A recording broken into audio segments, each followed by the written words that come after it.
Do it. Let's do it. Welcome, everybody, to the Huber Rebels podcast.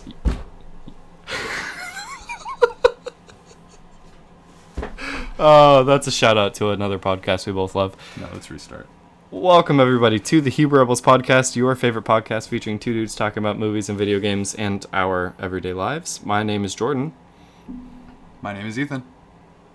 And we are the Huber Rebels. Yeah. Till next time. No. Oh my god. Which is now. Yeah. Till now time. We're in episode 15. We've done a lot of these so far. I wanted to plug something in the beginning. Just if you're enjoying our content, if you've watched all these, if you are enjoying, we do have a Patreon where there's a $1 tier. You can get bonus content. There's a lot of it. You can either give $1 or 4 quarters. We accept either. The quarters you have to mail to us, though. Yes. You can't do it I would accept that. online, like cards. Like you Mail have it to... I would accept it too. But we can't tell them where to mail it to, so We'll get a P.O. box. Mail it to... Is there like a generic location that we can just hope it's there and go pick it up? Like a geocache location? Yes. Yeah. We're gonna There's create, one of our... Well, we don't want to say, though. We're going to create I mean, it's not going to be near here. Yeah, okay. All right, we'll look into that. It'll be in somewhere in Los Angeles. Bury it in, like, the Mojave Desert and give us, like, a general location, and we'll go find it. We will lose so much money doing that. We will definitely lose more than $1 worth of gas. Oh, my God. Patreon.com/Huber Rebels if you want to get our bonus content, which includes bloopers, cut content, pre-show, post-show, box openings, whole bunch of stuff. It's there if you want to support us. Yes. Give us silver on Reddit or gold. Ooh. Those have monetary value. We need to set up the Reddit. Oh, I just mean anywhere. Because they have the Montyjoe and stuff, so just look somewhere for a comment you've made somewhere and just give it silver. Sure. I'd rather have money. That is money. Is it? Yeah. It's like $1. Can you redeem it? $5. Can you redeem it? It gives you Reddit Premium for a certain amount of time. Yeah, I don't care. Anyways, we're going to get into what we've been up to in the last week. Should we go?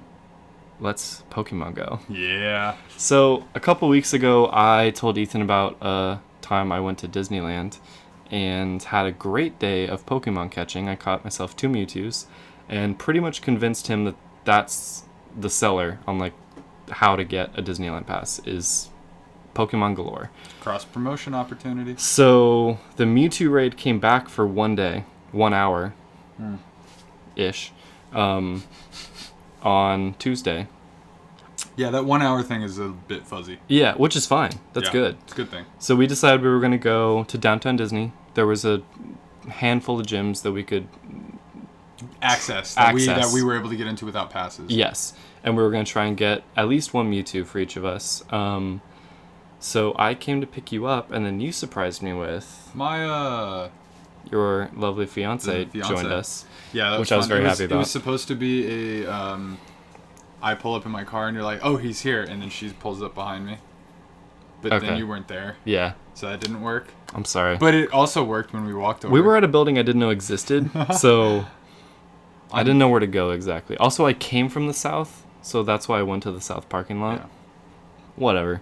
I was happy to see her. Yeah, I was happy she came with us. So we drove out to Disney and... Through traffic. Tell me your experience, because this was your first, like, real kind of Mewtwo, like, focused adventure. So I want to know what your, like, thought process was at the time. I was very stressed. Yeah. And very anxious and very worried. To the point where you were in the car and you're like, I just want to make it clear we're probably not catching any. And I was like... Because I've seen you when you've tried to get, like, a Shadow Snorlax. Devastated. And it ruined your entire day. No, it ruined It ruined the hour. Yeah. And I understand Snorlax is not super easy to catch, but I'm like, let's just everyone know. I have a special connection to Snorlax. Do you? I guess it's not a special connection. I just really like Snorlax. Snorlax is and in cool. the games, he's super rare. Yeah. You can only, and in Let's Go, you only have 2 opportunities to guarantee catch him. I had to load and reload, I don't know how many times. because he kept running away from me in that. Yeah. It was ridiculous. And so I just want him. And Maya had one, right? Yes. At that time, during the bad experience, Maya had already gotten hers? No. No? No, she got hers later, which helped. That made me feel better. Okay. I was like, at least she got one. Yeah. Which she did not share that sentiment. fairly so.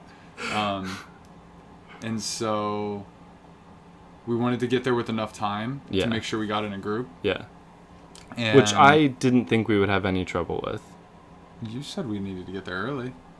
No, just group size. Oh, that we'd get enough people. Yeah. Yeah. Because it's Disney, and there's always people. There's so many. Well, there weren't that many. So we had a minor setback. I brought something stupid. I brought like a selfie stick, which is not allowed even into downtown Disney. No. And security turned me around, and it was a tripod. It was a selfie stick. I also had a tripod.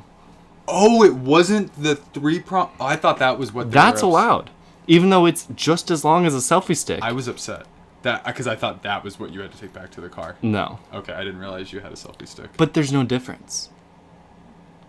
The tripod is just as long as the selfie stick extended. So why is one allowed and not the other? Because of the way people use them. That would be my guess. Well, no, people use those tripods. The exact one, the one where you can like use the balls and it like clips onto like railings and stuff. Mm-hmm. They use them as a selfie stick. They hold it out in front of them, and like that's because then you can use it as a tripod also. It doubles as a selfie stick, and people use it for that all the time. But that's allowed. Yeah, when I was in Japan, the one place where they made me put it was I guess it was a selfie stick, but I was using it as just like a holding mount for my GoPro. Mm-hmm. Was when we went to the Imperial Palace in Tokyo, and they made me put it away, and then I took it out again because I saw other people had them out, and I was like, I'm in Japan. I'm gonna take it out. I was hoping the guy was just gonna be cool. Yeah. And I'm fine that he wasn't. Like, he was just doing his job. I had one instance when I was working at Disney on the submarines when I saw someone with a selfie stick. Yeah. And I told them, put that away. Or I and will don't kill you. No. Because most cast members will just take it. Confiscate it. You don't get it back. Why? Do they steal them? Do you think? What do you mean? Like, they're so eager to take them, and then they're like, I got a brand new selfie stick. I don't think they care about the selfie stick, but you're not allowed to have it. So if you see one, you're supposed to take it. I didn't want to do that to them. I'm like, put that away and don't take it out again. See, that's what not to go on a tangent, but I'm like, that makes me curious. Is that people that are just like, for the sanctity of Disney, I am confiscating that from you? Well, because it is a safety thing. Like, they don't want people getting hit with them. Okay. So they just take them away. Because if you don't, they're just going to take it out again, and they're probably going to hit someone with it, possibly. So, are you allowed to not have it in Disneyland or even in downtown Disney? Apparently downtown Disney, because he didn't let me in. That's where security is now. They just do it there. Yeah, wherever security is. Because it's dumb that we weren't even going in Disneyland. And I told him that, but he doesn't know that. There's no way to prove that. No, exactly. So, yeah, that set us back a few minutes. But we took advantage of that, and I went up to Earl of Sandwich. I did not expect them to have any drinks, and they had it on the thing. Well, they had like a frosé. Yeah. And I was like, that sounds like that has alcohol in it. Right. And Maya was like, I've never heard of a non-alcoholic rosé drink. Exactly. That is what that is. Don't make some punny name if it's not that. Right. But I was also like, but it's Disneyland, so maybe they did that so the kids could have a frosé that isn't rosé. I don't know. But thankfully we went up there and it said beer and wine, and I was like, okay, at this sandwich place that like wasn't expecting that. I don't know why. No, so we went inside and I didn't know what to expect. Maya, I think, made a comment about how she wanted to like get them and then like leave, and I'm like, it's not Vegas, it's not Japan. Like, we've been spoiled too much with walking around drinking. You can't. Yeah. And I still disagree with that concept that you can't walk around and have a drink. Yeah. Because it's very obvious if you're being belligerent. Yeah, I mean, there's no difference between me drinking it inside the skate and then walking out there and me just walking You're with it. actually making me more intoxicated by having me down it faster. I'm not going to force a kid's mouth open and pour it in his mouth. Yeah. Like, what? Yeah, it doesn't make any sense. No. But it's for the few people that ruin it for everybody. Yeah. At the end of the day. Yep. Regardless. Like the person who'd over abused the coupons at Agito. Moment of silence. Yep. And so I was like, well, let's grab some drinks. And then I was freaking out because I was literally had the app open and we were 3 minutes till go time and you still weren't back. Mm-hmm. And then I saw you and then I was like, oh my God, hurry up. And I was waiting. And then what were you expecting? Did you have any idea what we were doing? No. Like, were you expecting to have a drink there waiting for you? Well, I didn't know you were even inside. I just thought you were like at Earl of Sandwich. Oh, like waiting outside it. Yeah. Yeah, that makes So sense. then I saw you inside. I'm like, okay, I'll run over there. Yeah. And then I saw the beer. I'm like, let's go. Like Nice. this is appropriate. It needed to happen. Yeah. And then Maya kept trying to convince me that she only had water. I don't know why she didn't want to tell me she had a spiked seltzer. It's like, that was just bizarre. I don't know why. she never admitted to what it was. I even tasted it. I'm like, yeah, that's not water. She's like, yeah, it is. Like, Yeah, that was so Okay. weird. It was like she was hiding it. I know. Um, So we chugged our beers. Yep. And then you took off. Yes, because I did not want to wait. You guys. To the first spot. Yeah. And Maya and I are just kind of strolling over. And you're like, come. And it hadn't even started yet. I'm like, There dude, was we're 5 good. seconds left. Yeah, but We needed to get in on that first group. I know. Because Yeah. what if 20 people started and then there were 3 extra people? Because if there's 23 people at a raid Uh-huh. and 20 people get in a raid, Then there's only 3. right? I get you. No. Is that correct? Yeah. Okay. So that was my. I'm pretty Actually, I sure. don't know if it would even. I would like to think it would even it out. I think balance it out. I think that's what happens. Yeah. Though. That sucks. And I was very concerned about that, and I didn't know. Because you saw there were people there. Yes. For sure. Like there was a group Yes. of people waiting to do this. Yes, and I was like, so I felt good, and then I was like, okay, we're not. If it would have been worse to all of this effort, and then we don't get in that, and there weren't like. It was weird. There were like people, like a lot of people getting there at that time, but there weren't a lot of people there at that time. But then there were a lot of people leaving also as we got more in. Yeah. It may have just been the side that we were at by the hotel, and so then we started it up. There was 20 people, and we started fighting away. He went down quick. Quicker than the other times, or about like. Quicker than my first time. All Okay. the other ones I did it were much Like- slower for some reason. Oh. Wait. My first day that I did Yeah. this, the first time was the fastest by far. Oh. Okay. Every other one was much slower. Oh. And This time was faster than the first one. So I that did. was the fastest one that you. Yeah, had he seen. went down wow. insanely quarter of fast. the time, I think. Yeah. Barely, if that. Yeah. People were ready, Yeah. and I was like, "Oh my goodness! Well, here we go," and I just kept spinning,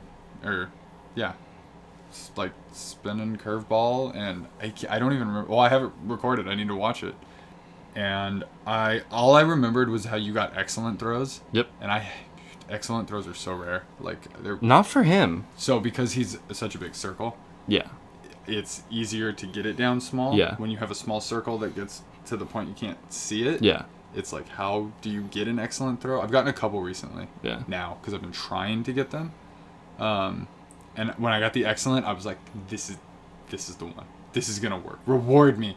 And that was the fastest he got out of the Yes, ball, exactly. which is really frustrating. Which is what was happening to me too. I caught him on a throw that was not even nice. He didn't even hit the circle. It wasn't. Yeah, it wasn't anything. You threw him off. He wasn't ready. Yeah, he's like, huh, what? But no, so then the excellent didn't go. I think I threw one that either missed or I think he jumped over one, and I was like, I just need to hit him. Like, I don't need the excellent. I just need to hit him, and I got a great throw, and it dropped, and it caught him, and all I was thinking about how it took you 5 times. Yeah. And I didn't believe it, and I'm pretty sure I just collapsed to the ground. You did. With my arms to the sky. Because I'd also heard somebody else say, I got him! And I was like, no! You're not going to be the person that gets this. And I caught him, and I was so in myself, I was just like, it's done. And I checked, and it was 3 stars, and I had the boy. The The Mewtwo himself. The Mewtwo boy. Right there. Now you can see him. I love him. I had to get him. He's one of my favorites. He's oddly muscular. He's very muscular. Remember in Detective Pikachu? Yeah. Yeah, he's a buff boy. Yeah. And then, seconds later, once I realized what else was happening, because numerous times over the past month or so that he's been randomly popping up, I have gotten multiple phone calls while at work as well with Maya going, Ethan. And I'm like worrying. There's a Mewtwo at the gym next to me. And I'm just like, it was devastating because all I could say was, you can't get him. No. Like, I could just feel how much she wanted to catch him. And I was just like, you can't get him. And she's like, but he's right there. I can go. And I'm like, yeah, no. He's one of the hardest people to take down. You need like 20 people. 5-star raids at your odd gym location really is never going to work. Pointless. Yeah. They shouldn't do that. No. It's a waste of time. I guess if you get a group together, then that's the fun of it. Sure. And that would be pretty epic if you could pull and that that's off. reason enough to keep them close to you. Because then you don't have to go that far. It's temporary. Sure. But I knew she really wanted it. Yeah. And that was never going to work. So... The first thing you said after I told you I got mine was Maya's going to hate you. Because, yeah, as much as I wanted him, like, she was way more hyped. Yeah. And... So I immediately... I think I may have even left my phone on the ground at this point. I think you did, yeah. Yeah, I think I left my phone on the ground. It was just sitting there. Still recording. Yeah. Just stuck on the capture screen. And I was just, like, trying to help her. Yeah. And she got a couple more good throws in, and then she was out. And she and I both failed. Oh, my God. But you already had to. Yes. She was devastated. Like, oh, my God. That was... I didn't even care about catching it anymore at that point. Yep. And I was like, okay, we need to go find another one. I was telling you, I'm like, yeah, we need to quickly go find the next gym. Unfortunately, the gyms weren't playing out the way I thought they were going to. It was not every single gym was a Mewtwo raid. Because the closest one to us was a Giratina raid that had started like 30 minutes before. So that was all thrown off. Which we were already confused about because we were like, wait, they all start at 6. Why is this one's going past 6? Yeah. There was another one that was kind of close, but I think was within the hotel, so I don't think we were going to be able to get there. Yeah. And also may not have had very many people. Paradise? So yeah. Yeah. Then there was the one inside California Adventure, right inside the gate, Yeah. which was not a Mewtwo. So I'm like, the only one we can try is on the other end of downtown Disney at like the transit center, which we can't see yet, and hope it is. So we just started walking. And eventually we could see on our screen, it's a Mewtwo. So we're like, let's get there. We need to get over there. And there was... At this point, I couldn't believe how many people were just flooding in that side of... I mean, you're used to flooding out, you mean? No, in. Oh, there was a lot in. Buses were coming. People were Yeah. just flooding in. I'm like, no, the other way. You're going the wrong direction. He's over there. Yeah. And then I was like, well, they've already done it. We've missed our window. Right. Lo and behold, we get there, and there's like 3 people there. Yes. And I was like, oh, we missed it. I don't remember what the group size was for that We one. missed the opportunity. I was like, we missed this opportunity. We got there. I was like, well, let's jump in. I think it hit 4, and then the 3 of us added to get to 7, and then I think 2 more people added, and we got to either 9 or 10. There was 9. I think at 9. 9. 9 was what I thought. And 9... Which is totally doable. You were like, 9 is doable. Yeah. And I was like, I don't believe you. But I had to trust you, and... I was like, we don't really have a choice, so let's go for it. Because I think everyone was higher than us too. I didn't look. I believe so. I was just like, we will do this. I don't care how many Pokemon have to die for this cause, because she has to get one. And so we start fighting, and it was definitely not like the other one. No. It was much slower. It was a struggle. We went through a lot of Pokemon. I don't remember how long it took to get him down. Let me check. I want to say it was between half and a quarter time left. It was almost a quarter left. So is that literally between half and a quarter left? I mean, like a sliver away from a quarter left. So let's just say a quarter, because it was very But like a little more or a little less than a quarter? A little more. So exactly what I said, which is between a half and a quarter left. Yeah, but much closer to a quarter. But I knew it was somewhere in there. I thought it was closer to a quarter. Yes, you were correct. I just wanted to be very wanted clear. To say it was about a quarter. It really... Regardless, we defeated him, and... Can we also just so we're chronologically... So I was going to say, had other people shown up at this point? Yes. Mid through the battle? Yes. So midway through the battle, you explain. 2 guys walk up to us. Be nice. I am. I'm not even going to include that. I'm not even going to sort of be mean. Okay. I'm not going to be mean personally. I'm going to be mean with how I was feeling Okay. stress-wise. Okay. 2 guys come up to us. and I don't even remember what they asked. One preface. They were obviously playing Pokemon. At this point, there was no guarantee that we were going to catch any more. Right. And the numbers of people seemed low. Oh, yeah, and we didn't know where to even go. We didn't know what was going on, and so this guy was like, is it okay if I come with you guys, like, to try to catch? That was what he said. That was generally, like, the first thing, and I said yes, thinking I want to lock in a guaranteed other person. He also asked if anyone had a phone charger, which Portable I did battery. have, and I gave to him, and apparently it wasn't working. Apparently it was draining his battery. I don't know how that's possible. Did you check to see if it charged your battery? I never used it. If your phone... I was just siphoning power from his phone. Was charging your portable battery. This poor guy, he needed a charge, and I gave this thing to him, and it didn't work at all. I didn't even realize you had given it to him. Yeah. I thought he was just angry about his own charger. So he's standing there charging, doing his own Pokemon thing, giving us facts. Another person is there. Also, which was not his anything. Just another guy showed up. I want to... No. No? That's later. You knew this? I did not know this. I thought they were friends. Oh, yeah, I didn't. But that's... Yeah. I mean, there's no reason to think that they couldn't have been friends. They walked up at the exact same time, together. So I think it was because of the angle. Because I saw the other guy's eyes and could tell he was, like... Yeah, I could tell he wasn't with him, if that makes sense.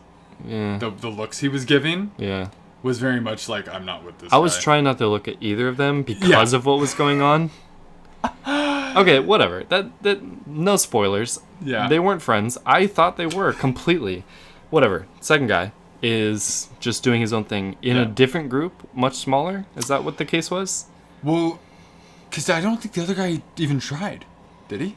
I don't even know. I don't think he did. I think he was just hanging out around there. He was just hanging. The other guy was trying to catch him. But I think he was in too small of a group, I think, and wasn't able to. No, he got one.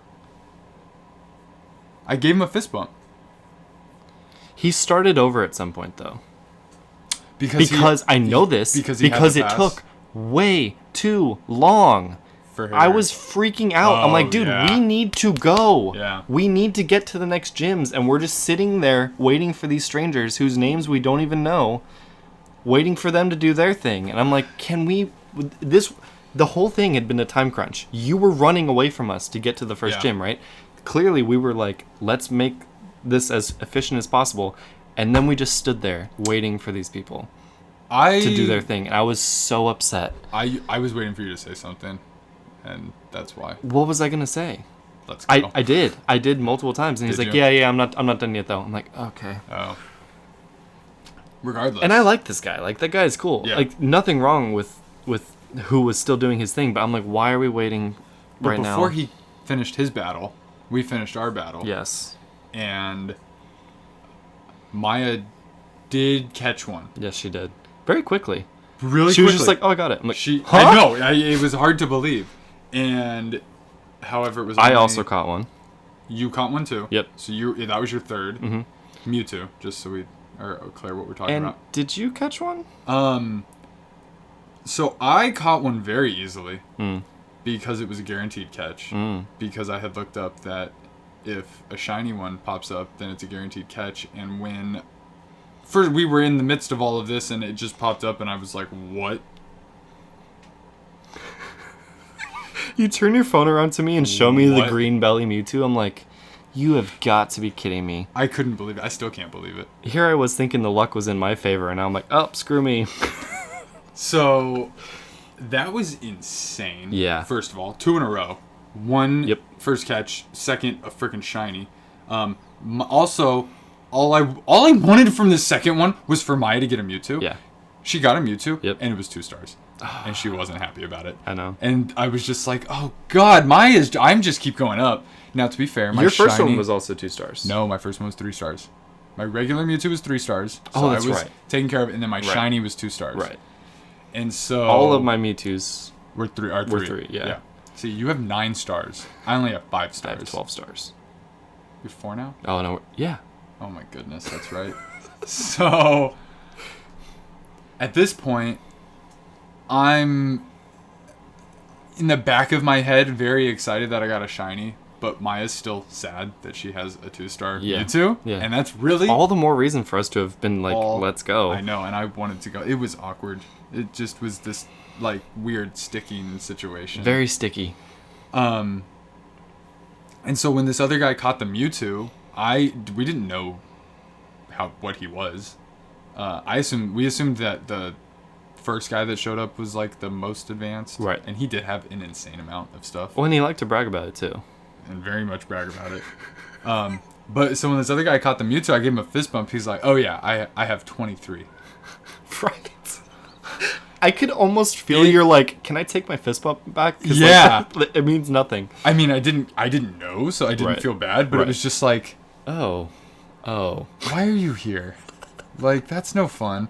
Later realizing the reason he was there was he's still trying to catch a shiny. Yep. Which I had just caught. Yep. Which was kind of cool that it was like, yeah, that's right. I got a shiny and I didn't even realize and understand the gravity of this. So, Mr. Braggy guy, Yeah. he was level 39. Yep. Made sure to tell us. Yes. Yeah. The other guy didn't tell us what level he was. Nope. And he was 40 Yeah. We had to ask. years old. No. No, he was level 40 and very good. Yeah. And then so at this point it was, let's figure out where to go next. So we're at the far east end of the Disneyland block. Yes. And we realized that if you go down towards the convention center, there were two more, Mm-hmm. it was a walk. And it took longer to walk there than I thought, especially because we had to wait at the crosswalk that took like 5 minutes. Yeah, that was annoying. Yeah, we could have just crossed. Yeah, we probably should have. I really don't know why we didn't. Because Because we were talking to people. awkward, yeah. If it was just the three of us, we could have just ran. Yeah. And that's what the guy said to me too. He's like, if it was just me, I would be running right now. But we're in a group, like obviously I can't do that. I'm like, Damn. Lessons feel you. learned. Definitely. So we get to the first one, there's no one there. Yep. So we go across to the second one where I thought there was people who there looked was- like they were playing. There was a group of people waiting to to cross the street. Everyone came across the street. I'm like, Yeah. all right, we're screwed. That sucks. And there was 4 minutes left at this point, and so this was This is it. dedicated to the last one. We're standing on a busy corner of an intersection. Yep. And it's just the 5 of us. And we jump into it because No. what else are we going to do? I think there was one. Was there one other person? One or two other people in there. I think it was just us. I think there was 6 of us, because I think one person joined. So I think there was 6 of us. Whatever it was.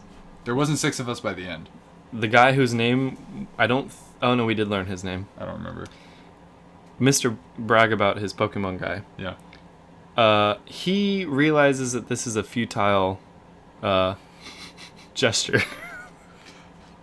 And he's like, yeah, sorry guys, I gotta bounce. Like, And we're like, I gotta or quit. not. and yeah, we're like, you could just stay because it doesn't matter. You already used your pass. Like, you can just maybe help us and see. He's like, no, it's trust me, it's not gonna work. Like, it's not gonna work. And he leaves, and we're like, maybe help us, like, because we're dying over here. Like, please just help us. He's like, no, it's not gonna work, guys. And we're like, okay. So we just keep doing it. We eventually realize, like, yep, this isn't gonna work. Well, but now what are we gonna do? Simultaneously, as he leaves our group, also, his phone is dying. This is the quickest transition I've ever seen. He's like, all right, guys, I'm not going to be able to do it. And a car pulls up. He's like, see ya. And he gets in an Uber. And I'm like, you weren't even not playing the game long enough to call an Uber. I saw him call it. Did he have 2 phones and he called it while he was, it just was. It literally just pulled up.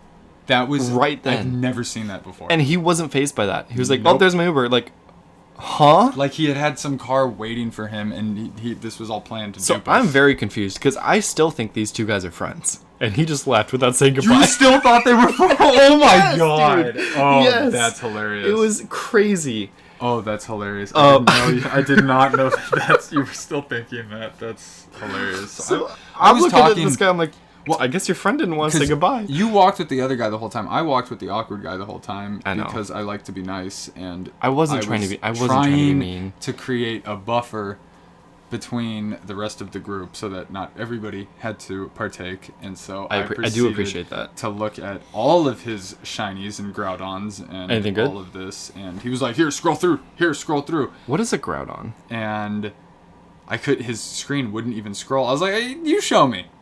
And he scrolled through. I was like, wow, yeah, okay. Oh, Groudon. Yeah. Sweet. He had probably 15 or 20 of them. Like, it was insane. That's legendary, right? Yeah. Is that one of the From legendary Gen- beasts? From Gen... No. No. Beasts are Gen 2. Okay. Birds are Gen 1. Groudon and Kyogre are Gen 3. Right. Palkia and Dialga are Gen 4. Gen 5 I know nothing about. I think it's Arceus. Maybe. Is Tyranitar legendary? No. Okay. He's just a really powerful one. Okay. So regardless, you were enduring. But once this was all done, the other thing we had noticed was that more raids were popping up. so raids that were other Pokemon, Yes. as long as they started between 6 and 7, Yes. it became a Mewtwo raid. An hour of a Mewtwo raid. So they were still... But they were all within the park. Yeah, the rest of them that were going. Except for the one that was on the other end of Downtown Disney that was the Giratina that we could have... Did we... I don't know if we even confirmed that was one. But it was. It probably was. It was. I remember seeing it. So then So at this point, we didn't get anything from that raid. So I had 2 Mewtwo's, the 3-star and the shiny. Mai had the 2-star. You had your 3 Mewtwo's. Yes. And we still needed to get her a 3-star Mewtwo, and I was like, take her phone into the park. Because you can go in. You had originally brought up me doing Yeah. that for you. I'm like, are you sure you want that, though? Like, don't you want to catch the Mewtwo? And you're like, I think you're right. Yeah, I said no. Yeah. Yeah. As in, I want to catch it. Right.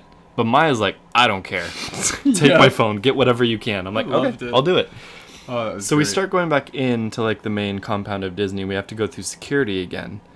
And then we got a little tripped up with, what was it? A Gibble. A Gibble. I was like just looking at my phone. I was like, click. Because I saw it and it just so instinctually was like, you're rare. And I just clicked it. And then I was like, I got one of these. And the other guy was like, where? So Chris, the guy who we might hang out with again at Disney playing Pokemon or something. Mr. Level 40 has been playing probably every single day since the game started. Or close to it. Yeah. He looked shocked that you found this thing. Yeah. He's like, wait, what? He's caught 3. Okay. This is somebody with 23 Mewtwo's. Yeah. He's caught 3 of these. Yeah. And you just found one. I just found one. It wasn't showing up on our screens. It was only 2-star. I don't know how it popped up. My GPS is super wiggy, and we went back out of security to try and find it, and it didn't show up, which was really frustrating. Kind of, but it was fine. Didn't hurt at all. I, again, just felt bad that I was having my great day of Pokemon and everybody else wasn't. Everyone has to have one. That's what happens. Every time, yeah. Everyone can have one. So we finally get back in. I take my phone. There was how much time left on the Mewtwo? 15 minutes? Yeah, so like 15 minutes left on So Chris and I walk into the park. Yep. We walk straight. It was at the very center, the hub of Disney, the Walt and Mickey partner statue? Partner statue, okay. Yes. And so I'm holding my phone and Maya's phone in my hand. And the battle didn't really matter. Like it was fast. There was 20 people. It was going to go down whether I was like being efficient or not with my fighting. And we get to the throwing stage, and I do golden raz, throw on mine, throw on hers, miss on both. Golden raz, throw on mine, miss, throw on hers, caught it. I'm like, on the second one? Yeah. That's crazy. And then I go on mine again, third throw, got it. Wow. So, and he got his. That's awesome. Also he has 100% catch rate of Mewtwo. Yeah. You were telling me, I'm not saying you're wrong. Like I think you're correct. 1% catch rate. 1% catch rate for Mewtwo. Yeah. Yet all 23 times he's tried to catch a Mewtwo, he's caught one. Yeah. Which is nuts. Yeah.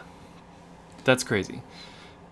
So anyways, we started walking back, very successful, and he had to go and do some shopping, so we parted ways. I got his phone number. So he has a pass. You guys are going to get passes soon. Hopefully. And still only hopefully? Yeah. I'm going to make it happen. Okay. If not, then a day. Yeah. Okay. At worst, yeah. Yeah. So I'm like, we should do this again. Like, it doesn't hurt to have more people catching Pokemon. It only helps. So then I go back out and I meet up with you guys, and I give Maya her phone back, and she doesn't even think to look and see if I got it. She'd moved on. She just starts catching something else. I love it. So she joins a rocket battle, and she's like, I don't remember my Mewtwo being this powerful. I'm like, yeah? That's hilarious. And she goes back out, and she realizes that I had caught her a Mewtwo, and it was 3 stars. And the day was sealed perfectly. Sealed and done. That was more successful than I think any of us could have imagined. Way more than I thought. That was nuts. 2 each. Yeah. A 3-star for all of us. And a shiny somehow. And a shiny for you. You've got 4. And a new Pokemon friend. Actually. Like a real life person. I thought you meant the Gibble. No. I was like, No. I mean, he is my little Pokemon friend, but I don't know if that deserves a shout out. Yeah, we actually met somebody playing Pokemon that we added as friends. I think that's the first time we've done that. Yeah, that was really cool. Like that's what Pokemon Go should be. Yeah. So Awesome. I was very happy with the day. It was very successful. It was very fun. I'm excited for the next big one. Yeah. So now I need Mew. I want to finish those challenges Yep. and get Mew so I can have Mew and Mewtwo. Because then I don't think it'll be long before it's like all I need are the birds. The birds, the beasts. The bird and the bees. Stupid Ditto. I have to catch all those new... you know what? I'm just going to see if there's a new mole around here. Oh? Oh. Hatching an egg, too. Let's see what's going to happen live on the Hebrew Rebels podcast. An Onyx. It's the first time I've ever hatched an Onyx. Sweet. That's super cool. 3 stars. Nice. I'll take it. That's probably better than anything I could have asked for on here. Oh, there was also multiple times throughout the night when you thought Maya had transferred a Mewtwo. What? Was she messing with me? I don't know. I honestly can't tell when she's messing with people or not. I don't think she can tell. Yeah, I don't either. Oh well. But I think she was. But also, I was looking at her screen. It kind of did look like she had transferred one. Yeah, I was so I was terrified. like, wait. I would have Nope. died. That would have been so bad. So that was our Pokemon Go day. I feel like we graduated. Don't you? From what? Like... To a new level? Yeah. Like, that was like we're advanced players now. I'll be honest, I felt like that after I caught my first ones. Okay. But that is what Mewtwo does. No, yeah. Graduated. That is what it feels like. It's like, Yeah. okay, I can do this. Yeah. Like, I'm a Pokemon Go trainer. Oh, it's so weird. Or Because Pokemon that's going to trainer. help us do everything now moving forward. Yeah. Like, any other raid and whatnot, we could just go take them down. Yep. And keep leveling up. Yep. Because once we get to, like, 35, I think they said, like, we're going to dominate. Sweet. Man, the jump from level to level to get to 4 is insane. Yeah. Like, it is exponentially increased. Yeah. So... Need to use Lucky Eggs more. Yeah. I don't take advantage of them. I use them and then evolve a bunch of Pokemon. Yeah. Ideally, Pokemon that you've never evolved, because that first new Pokemon discovery, you get a lot of XP for that. Yes. So Yes. when it's one that you've already evolved, it's not. Yeah. It's not too exciting. I have one other thing that's not video games or movie related. Yes. It's looking just up here? it's just adorable. Yeah. And I love it. Did you look at this? I know. You may have seen it on Reddit. I though. may have seen it. Meet Dog Baka. Oh yeah, I saw him. I love him It's so perfect. so incredibly much. This is my favorite dog in the world, Yeah. besides Daisy. That was close. If Daisy was brown, she could almost pull this off, though. Yeah. She kind of has the same sort of just facial hair. It's the his coat. It's so perfect. Is the right fur. And his freaking smile. Yeah, he's adorable. Dog Baka. God bless him. There's another, and I don't know if it'll even come up now, because I've seen a Chewbacca dog before that was different than him. That guy. No, but that one. Oh, I have seen him. Yeah. He's so cute. Yeah, that one. Oh, he's so cute. But it's But there's something weird. It's the Wookiee face on that one. He has the Definitely Wookiee the face, but the rest of it not so much. Him is just he's so fluffy, and with the he's bigger dog. I'm just and you now can see the full realizing body. my grandparents have a like a I think it's a footrest, but it's a bear, Oh, and it has like 2x4 legs with like kind of fur wrapped Yeah. around it, and it's just like a hefty kind of thing. Yeah. Its name is Chester. the Ottoman's name. It is, yeah, it's like an Ottoman, yeah. The His name Ottoman is has- Chester. I has mean, a it name? looks like a bear. It has a face and everything, so they named it. His name is Chester. Search Chester. No. My grandparents named it Chester. I know. Searching Chester is not gonna. Why? You remember Chester? The molester? No. The because I Can I really finish wanted my to story open first? up- Yeah. No, finish it. What you want to wrap the thing? Just around? and every time I go to my Yeah. grandparents' house, I hug Chester because he's very soft and Yeah. he's just very big and like he's a nice thing to hug. And I feel like Chewbacca would be the same way. Like real Chewbacca. Yeah. Yeah. Like would. As long as he I've doesn't- hugged Chewbacca. Oh, I'm gonna put that picture in. It was amazing. Do it. That's perfect. It'll take too long to find it, but no, it won't. Chester. From Don't Starve? Yeah. It does look a lot like that. And I was thinking of your ottoman and Oh, that's so weird. that is like... Oh, that's odd. Because it has like 4 legs. And Okay, I was like, yeah. just add a mouth to the ottoman. And Yeah. you have this guy. Honestly, very similar. I'm yeah. not crazy. Here's me hugging Chewbacca. Oh, that's perfect. It was a great moment. Yeah. This was right after... Because where is that? Was that in the that building? Yeah. And I took a picture. This with was somebody in days there. after Peter Mayhew had died. Oh. So this was a special moment. So that was Hugging like Chewbacca. that's a dead person in there. Like, are we gonna Bernie's thing? No. But just looking at him, it reminds me of Chester, and then just I want to hug Chewbacca is basically all I'm saying. That's awesome. So yeah, we're gonna take a break, and we're gonna come back, and we're gonna talk about some Stuff. Yes, we are. Maybe games, maybe movies. Come back It's to gonna find be a out. surprise.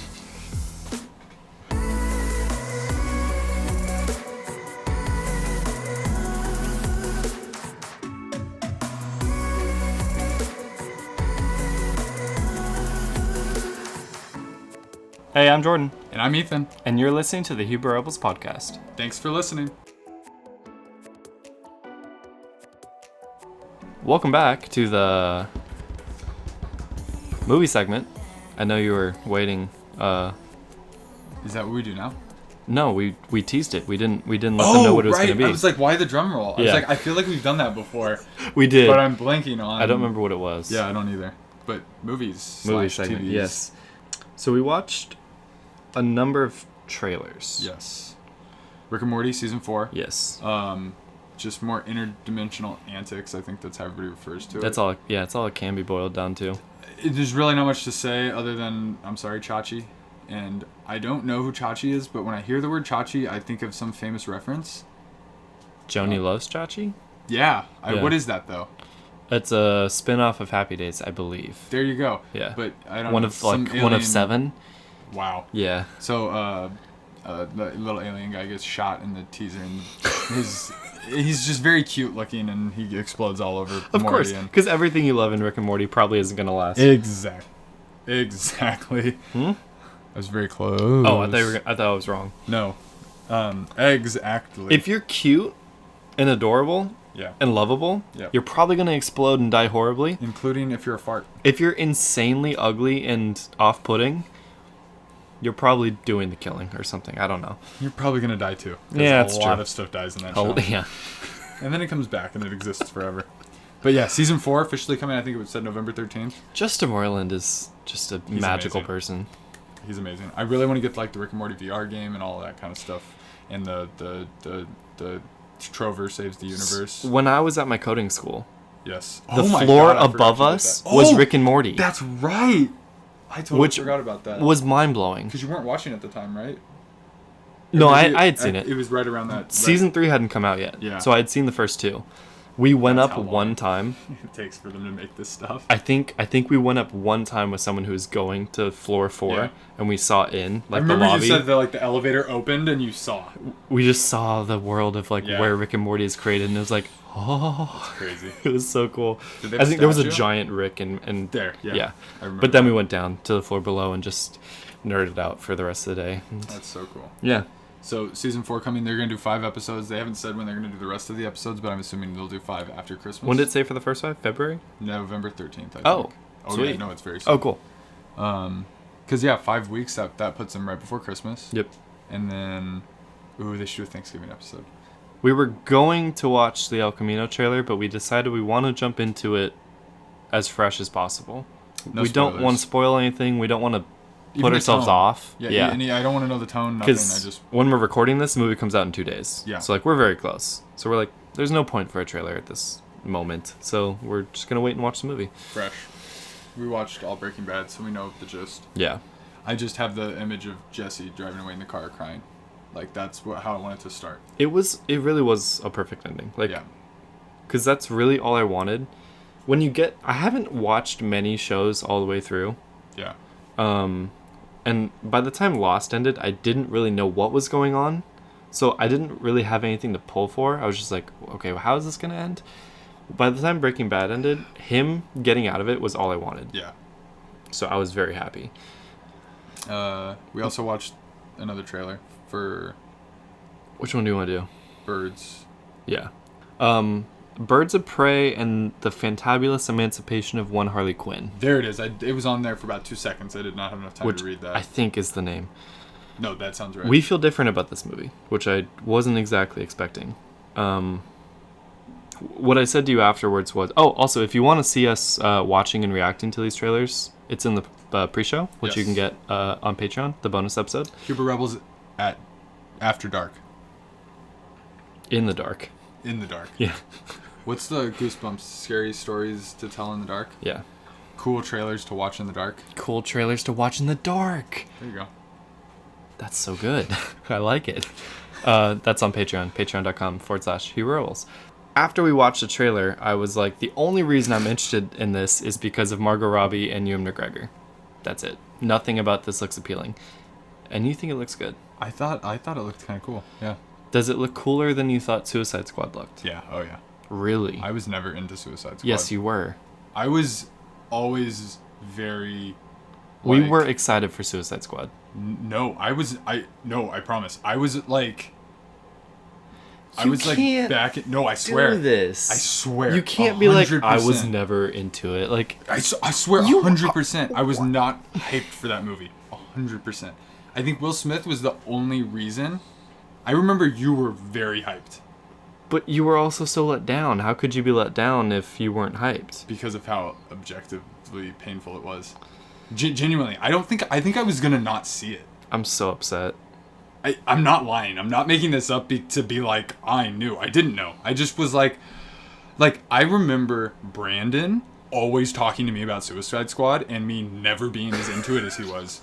Like, I legitimately. So, yeah. But then, everybody else got so hyped about it that I was like, I guess I should be excited for this movie. That was what that was, but I never had that, like, true, like, oh my god, I can't wait for this movie. It should have worked. It really should have. Because it was, like, their Avengers moment, but, like, the bad guys. You know? Like, because it wasn't copying. It's like, we're kind of doing something different. And, obviously, Suicide Squad was a thing. They didn't, like, make it up. Yeah.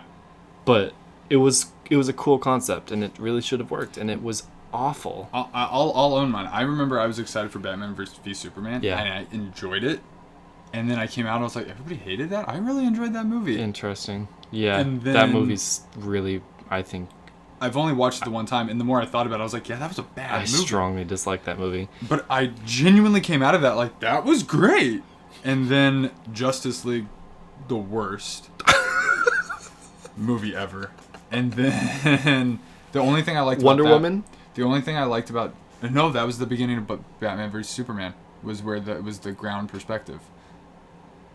And I think that's why I enjoyed that movie so much, because that opening hyped me. I was like, I'm so in for this that I like told myself that I was like... And that was our introduction to Ben Affleck Batman, who I like as Batman. I think he's good. I think they just wasted it. And I'm sad that he's done. I think Robert Pattinson will be good, though. I think so, too.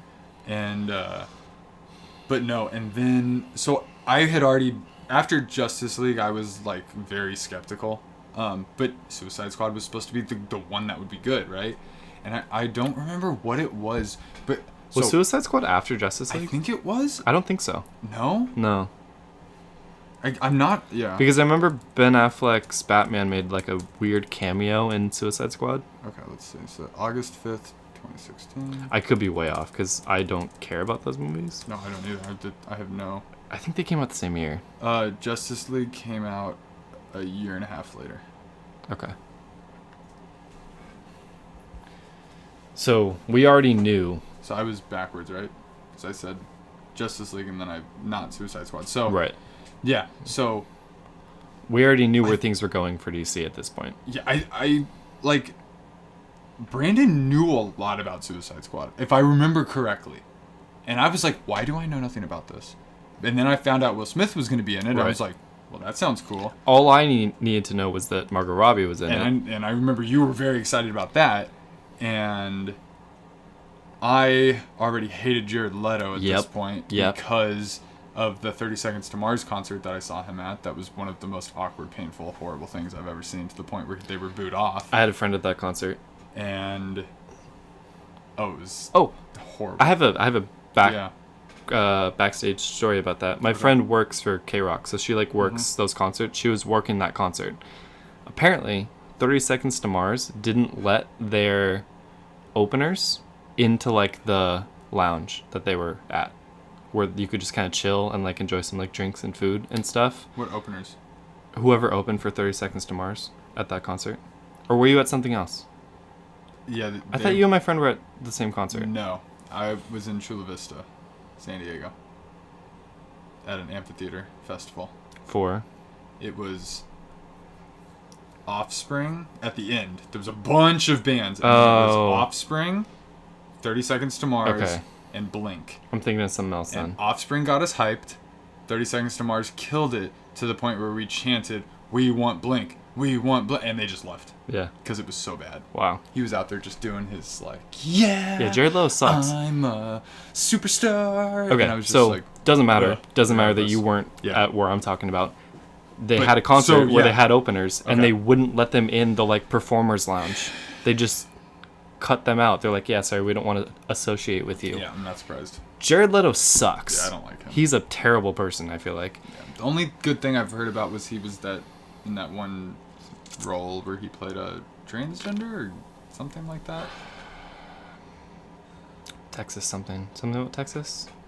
Dallas, Texas With- Buyers Club. Dallas Buyers Club. Dallas Buyers Club. Yeah. Yeah. Dallas, Texas, America's Buyers Club. Dallas Buyers Club. Yeah. I was like, there's one thing too many in there. Yeah, I felt like it. Which I still need to watch, and it's on Netflix. Matthew McConaughey might have also won for that role. Yeah, I think he did. I think he did. I think he did.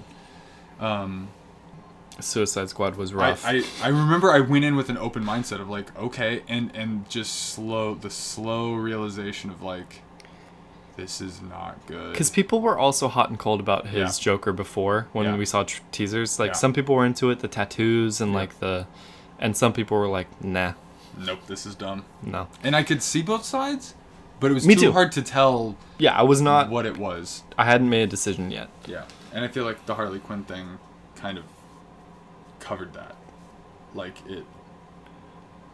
The whole side of their story pushed him off the edge for me. Yeah. She was fine. Yeah. But speaking of the Joker, I think we're gonna go see it this Friday. Yes. Well, Just Joker. this. Yeah, at some point. I'm down Friday. Can we? Yeah, we just need to reserve it. Yeah. I'm worried that there's not. It'll be okay, I think. Okay. There's so many showtimes. Side note: we're also seeing Gemini Man Yes. in 2K, 120 frames per second, 3D. Okay. Yes, I was about to forget this. By the time you're listening to this, our video for Gemini Man will be up, so go watch it. Rebels React to Gemini Man. A very exclusive showing. Only 14 theaters in America can show it in what you just said. And one of the ones by us is showing it. 3D, 2K, 120 frames per second. Do you remember Yep. when we went to go I see was telling my grandma The about Hobbit it earlier. in... Because she wants to see Gemini Man. And I was Yeah. like, okay, I know, but the show we're going to, Yeah. you don't want to go to No. because it's 3D and all this stuff. We saw, I think it was the first Hobbit, Yep. in 48 frames per second. Oh, it was 48. Yeah. And Instead it of was so 24. off-putting Okay. that we left Yeah, immediately. and came back later. Walked in, we're like, what is We this? lasted maybe 3 minutes and we left. 3 minutes sounds high. Yeah. We were like, nope. We looked at each other like, nope, not doing it. I just remember being so happy that we were on the same page with Yep. that, because that was painful. So I'm excitedly nervous for this.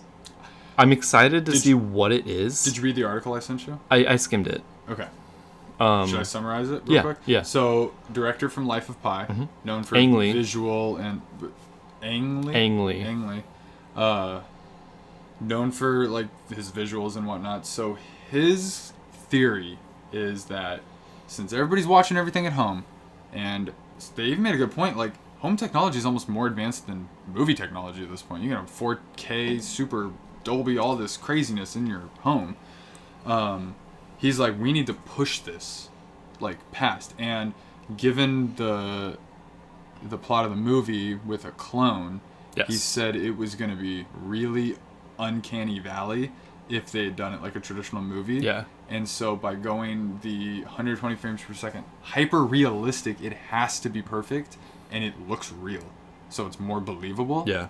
However, there's not a single theater in the country that's having it how it should be seen, which is 4K, 120 frames per second, 3D. Yes. The only place that it's been seen, I think there's some places outside of the country, but when it debuted at the TCL, Grauman's Chinese Theater, I didn't know they changed the name until I saw that. They did have it. They did a special. They built like a special revamped the setup theater, right? For I think it might have been temporary. Yeah, possibly. Yeah. But they did the 4K. Made so adjustments. We're getting half the resolution, Yes. but everything else, I think it should be fine. So most movies should be 4K. Yeah. So that's another thing. It's gonna look half as good. I'm wondering. No, I think. I'm excited to see what it's gonna be like because it's rare. I am too. Like honestly, if it hurts my brain, like I'm down. Like let's do it. But I'm really, really intrigued by what this is gonna be. Me too. It just feels like such an opportunity that like there's so few. There's 2 in LA, I think. Yeah, another one in like the city, I think, or Hollywood. But yeah, I've been excited for this movie since I saw the trailer. I'm like, that looks good. I wasn't expecting it. It was one of the few trailers where I was like, huh? Whoa, what? Wow. Oh my god. Will Smith, who used to be my favorite actor. Yeah. I have, up to a certain point, every single one of his movies, all of Fresh Prince, like, he was my guy. Him and Adam Sandler, like, what a weird period in my life that was my guys. And then I really dropped off. Like, Hancock. I was like a advocate for that. I remember I saw that on your shelf the other day. And it was like, why do you have this movie? And it was like, because I enjoyed that back in the day. Yeah. And I think it was probably the first time I saw Jason Bateman. Also, I have no place to judge that movie. I've never seen it. I've just only heard bad things. Watch it. Okay. I'm not judgy on movies. I'm more judgy now on movies than I used to be. Yeah. It was just a fun Will Smith Well, because you movie. see a lot more. You have to be. Yeah, Once you see more, you have to the first have a barrier. If I roughly remember, the first 80% and the last 5% of Hancock are really good, but there's about 15% towards the end that gets a little weird. Where you're like, this should be over by now? No, it's just, this is not where I thought this was going. Okay. But I think it's still fine. I remember my grandparents took me to see The Pursuit of Happiness at the Pike. Such a good movie. Yeah. I was young, too. Yeah, that was my first, like, PG-13 movie, possibly. Because, yeah, you were even younger than me when that would have come out. And I was like, this is an intense movie. Yeah. Very like, serious. This is a serious movie. Starring his son. And it was still good. Jaden Smith. Yeah. It was incredible. The first one they did together, I believe. Yeah, that was such a good movie. The second was After Earth, or the next was After Earth. Yeah, I didn't see that. Again, I dropped off. Yeah. Regardless, I saw that trailer and I was like, he's back. Like, that was in my heart, I was like, he's back. Not that he is back, but it's at least one more good one for the catalog. Because... Hopefully. He also had that weird Netflix movie. Remember? Like 2 or 3 years ago? No. He's like a cop, but he has like a orc sidekick. Yeah, I can't even think of what it... Brightness? I think it might just be Bright. I think it is just Bright. Yeah, Bright. Yeah. 2 years ago. Again, Stupid. I only heard bad things about. Yeah, I'm not watching that. So you were just like, Will Smith, what are you doing? And then he was in Suicide Squad, and then, yikes. But... And I guess he wasn't bad in it, but it felt very much like, give him a few good parts, and it just doesn't fit in the movie. But he's out. They're moving on with the Suicide Squad thing. They're doing more movies, and he's not in it. Good. Which is maybe smart Yeah, of him. good. He's like, I'm not participating in this. It's not worth it. Which is good that we're back to Suicide Squad, because we watched the Birds of Prey trailer, and you thought it was good, and I did not. So we'll see. Nice wrap up of that whole thing. We watched another trailer for 1917. Ugh. Which I hadn't seen the trailer. Yeah. I still haven't seen the trailer. I had. I saw this 4-minute featurette. I had seen the trailer and it already looked fantastic. Yeah. And then you showed me this featurette and blew my mind with the fact that this movie is going to be one take. Or one shot. One continuous shot. One shot. Yeah. With focus on the 2 main soldiers the entire time. Which... I'll say it right now, they copied God of War. Kidding. But having played God of War makes me very excited for this. That's a ballsy thing to do. Yeah. To do a one take anything. And one shot anything. Just hard. Yeah. It's so many technical limitations that you're just not aware of until you go piece by piece. like they said, the sun going behind the clouds. Yeah. Like, let's just sit around and wait. Watching this featurette and seeing all the different ways that they shoot it, on a dirt bike, on a drone, on the back of a van, with two people running, holding it from either side. The people running, you don't see that ever. But my favorite shot was when they zoom out and you just see the field of people and running. stuff exploding, and it's so like cool. It's so many cool. things have to go right, and they even said like it's not all going to, but you just have to roll with it. It's crazy to me that 102 years later, they're reenacting it to this degree. And like that was hell on earth for these people. I'm so excited And for this it's movie. Like after- this is near the top. After seeing They Shall Not Grow Old. Yes. And that's real footage. Then seeing this and like it's just such important media for society. I like the way we get these things that kind of bookend. Like crazy. We got First Man, and then we got Apollo 11. Yep. And then we got They Shall Not Grow Old, and then we're getting this movie. Like I like getting that.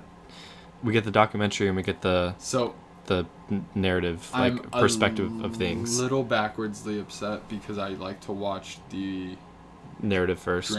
dramatized Yeah. version, and then lock it down with the reality. Sure, I get to you. fill in the gaps. I get you.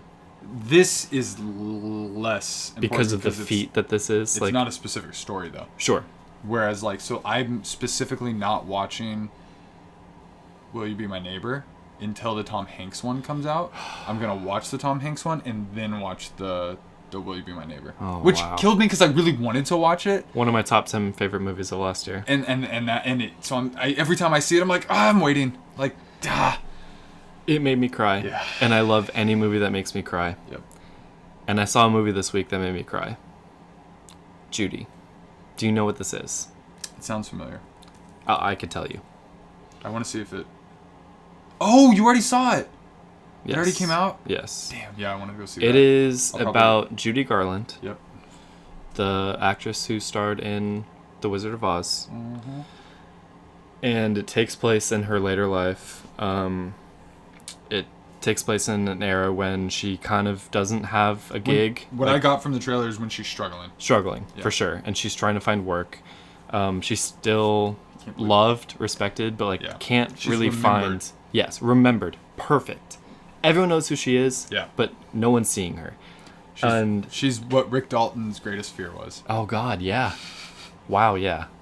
And she finds a gig doing shows in London. So she Yeah. goes to London, has to... Don't give too much away I because I'm won't. going to go see this. Yeah. I mean, it's what the entire movie's about. Oh, is her in okay, London. okay. The entire movie is her in London. Gotcha. And it doesn't even matter like what made me cry. It is Yeah. it is beautiful. Yeah. I wasn't excited for this movie necessarily. My dad showed me the trailer, and I've seen The Wizard of Oz obviously countless times. I know Judy Garland. I Which- know her. I know her voice. I need to watch again. It's been a while. Yeah. I want to now too. I'd like them to do a 4K release of that in theaters. It would be amazing. That would be cool. This movie was masterfully made. It's one of my favorite so types. Renee biopics. Renee Zellweger, I think, sang all the songs and Wow. did it beautifully. That would make some. That's what Like makes- her makes voice them was good. chilling. Yeah. I didn't realize that's what Judy Garland was most known for, was her singing voice. Oh. More than acting, more than her looks, like singing. Did she sing in Wizard of Oz? Yeah. See, that's how long it's been since. I've Somewhere seen Over the Rainbow. it. Oh yeah. Duh. Yeah. Duh.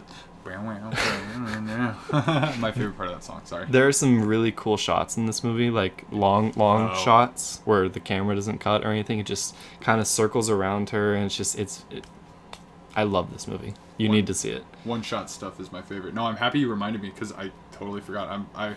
My grandma said she wanted to see a movie this weekend. Maybe we'll go see that. She would really like Because it. when I think they previewed it for it would have had to be Peanut Butter Falcon.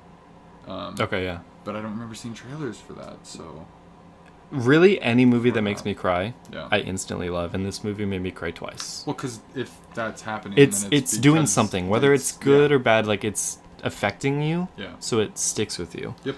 And this movie will stick That's with me. what a movie should do. Yeah. Highly recommend Judy. She was an amazing person who had kind of a Child star. hard life. in an era where I feel like it's something we're starting to acknowledge more. Yes. But it's still a huge issue. Yeah. Oh yeah, she was going through the worst of it. Yeah. So I remember when I learned, this is side tangent, but like learned about like Elvis and what they did to him and how they used him, and I really want this for Elvis. Why don't we have that yet? They have, so there's a few documentaries, but I want the Ray for Elvis. That was the first biopic I ever saw without realizing what it was. I mean, Bohemian Rhapsody, or is that even a bit? 100%. Okay. Bohemian Rhapsody, Rocket Man. I want one for the Beatles too. Although Across the Universe, I feel like kind of was that. Did you ever see that? No, they've got a lot of movies. They do, but it's hard to put a definitive but I want one. I want like a current one. But man, there's got to be an Elvis movie. I think there's been talks of one, but has to be perfect. Yeah. This is gonna seem crazy. I had a vision. Oh my God. I just don't know if he can sing. And if they could pull that off. A lot of people can surprise you with their singing voices. Yeah, they can learn too. Robert Pattinson is Elvis. But I was thinking Elvis, and all of a sudden Robert Pattinson. You don't even have to look exactly like them. You just have to give the same vibe. Yeah. And he could do that, I think. I think he could. He's really been developing. Also, I want that for him. Batman's kind of doing it. Like, I want him to go from... Batman was a dream for him. He was in Harry Potter, which was a good start. But then he was Edward, which is like kind of a... It's crazy. It's a black mark on your career, I feel like, because But it was massive. For sure. So... But if you can come out and then do like a massively 100% respected thing... You got to flip it back. Yeah. Yeah. I think that'd be really cool for him. Because I like him. I do so. He got that hate from... Twilight. I shared a bathroom with him. Did you really? Yeah. Where and when? At the Comedy Store. Oh, no way. And he like went in the bathroom as I was leaving the bathroom or something. He was in the back room. He was around there. That's funny. I saw him. Yeah. And it was not when it was like Twilight era of like, oh, him kind of a thing. Remember when we saw Jerry Lewis at the Laugh Factory? Right before he died? Yep. Was it right before, or was it? It was soon before. It was like it was soon enough to where we figured we would never see him again. We knew, like, yeah. So August 2017, and so. I know when we went there. Well, because it was right after my 21st, so about 4 years. Really? That long? No, but again, given his life and career and all of that, that's still. We were there February 3rd, 2013. Yeah. So. My picture with me and Dane Cook. Also, you had just taken a picture with Chris D'Elia, my now favorite comedian, and I had never heard of him. And I was like, I need a picture with you. Oh my God, that's so funny. Good times. Real quick, before we jump into our last thing for the movies. Yes? You did also get a picture with him eventually. Yes, I did. As did we both. Yes. So. On my birthday. Yes. We invited him to my birthday party. We did. In his set, he was like, don't invite me to your birthday party. And then it was my birthday, so we're like, do you want to come to our birthday party? He's like, you. Yeah, I do remember that. Oh, man. These curtains smell like hamburger. Is that one of his Laugh Factory bits? I heard it 3 times. God. It was funny the first time. But does he do that every time? Or did he? It's because you can't go to the Comedy Store too close together. But also... it's for tourists that are in town. But that's what they do, though. Like, that's what being a comedian is. It's working your routine for the specials. That's why it's on us to not go over and over and because over we went to that show on my birthday. Yeah. And that set basically was his Man on Fire special for Netflix. That's crazy. So when I saw it, I'm like, oh, this isn't that funny. Yeah. But then you think, like, oh, yeah, but we live in LA and get to go see all these people. Right. And there's millions of people everywhere that don't. Yeah. And, man, we're fortunate. Yep. That you can just pull up pictures of, of me with Dane Cook, arguably one of the biggest comedians of all time. We saw him at the Improv when it was painful, right? Yeah. Yeah.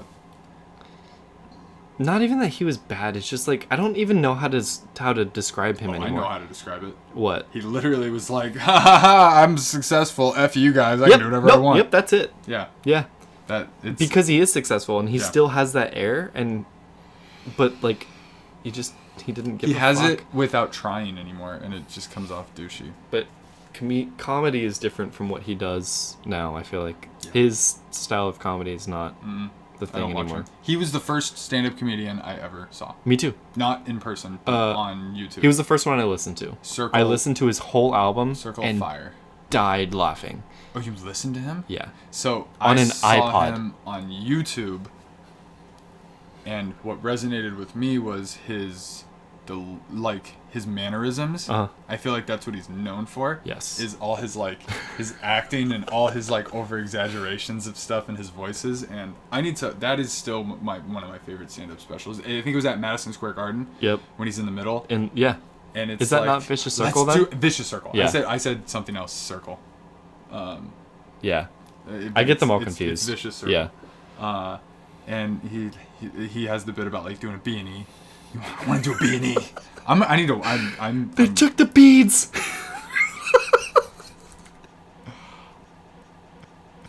Oh my god.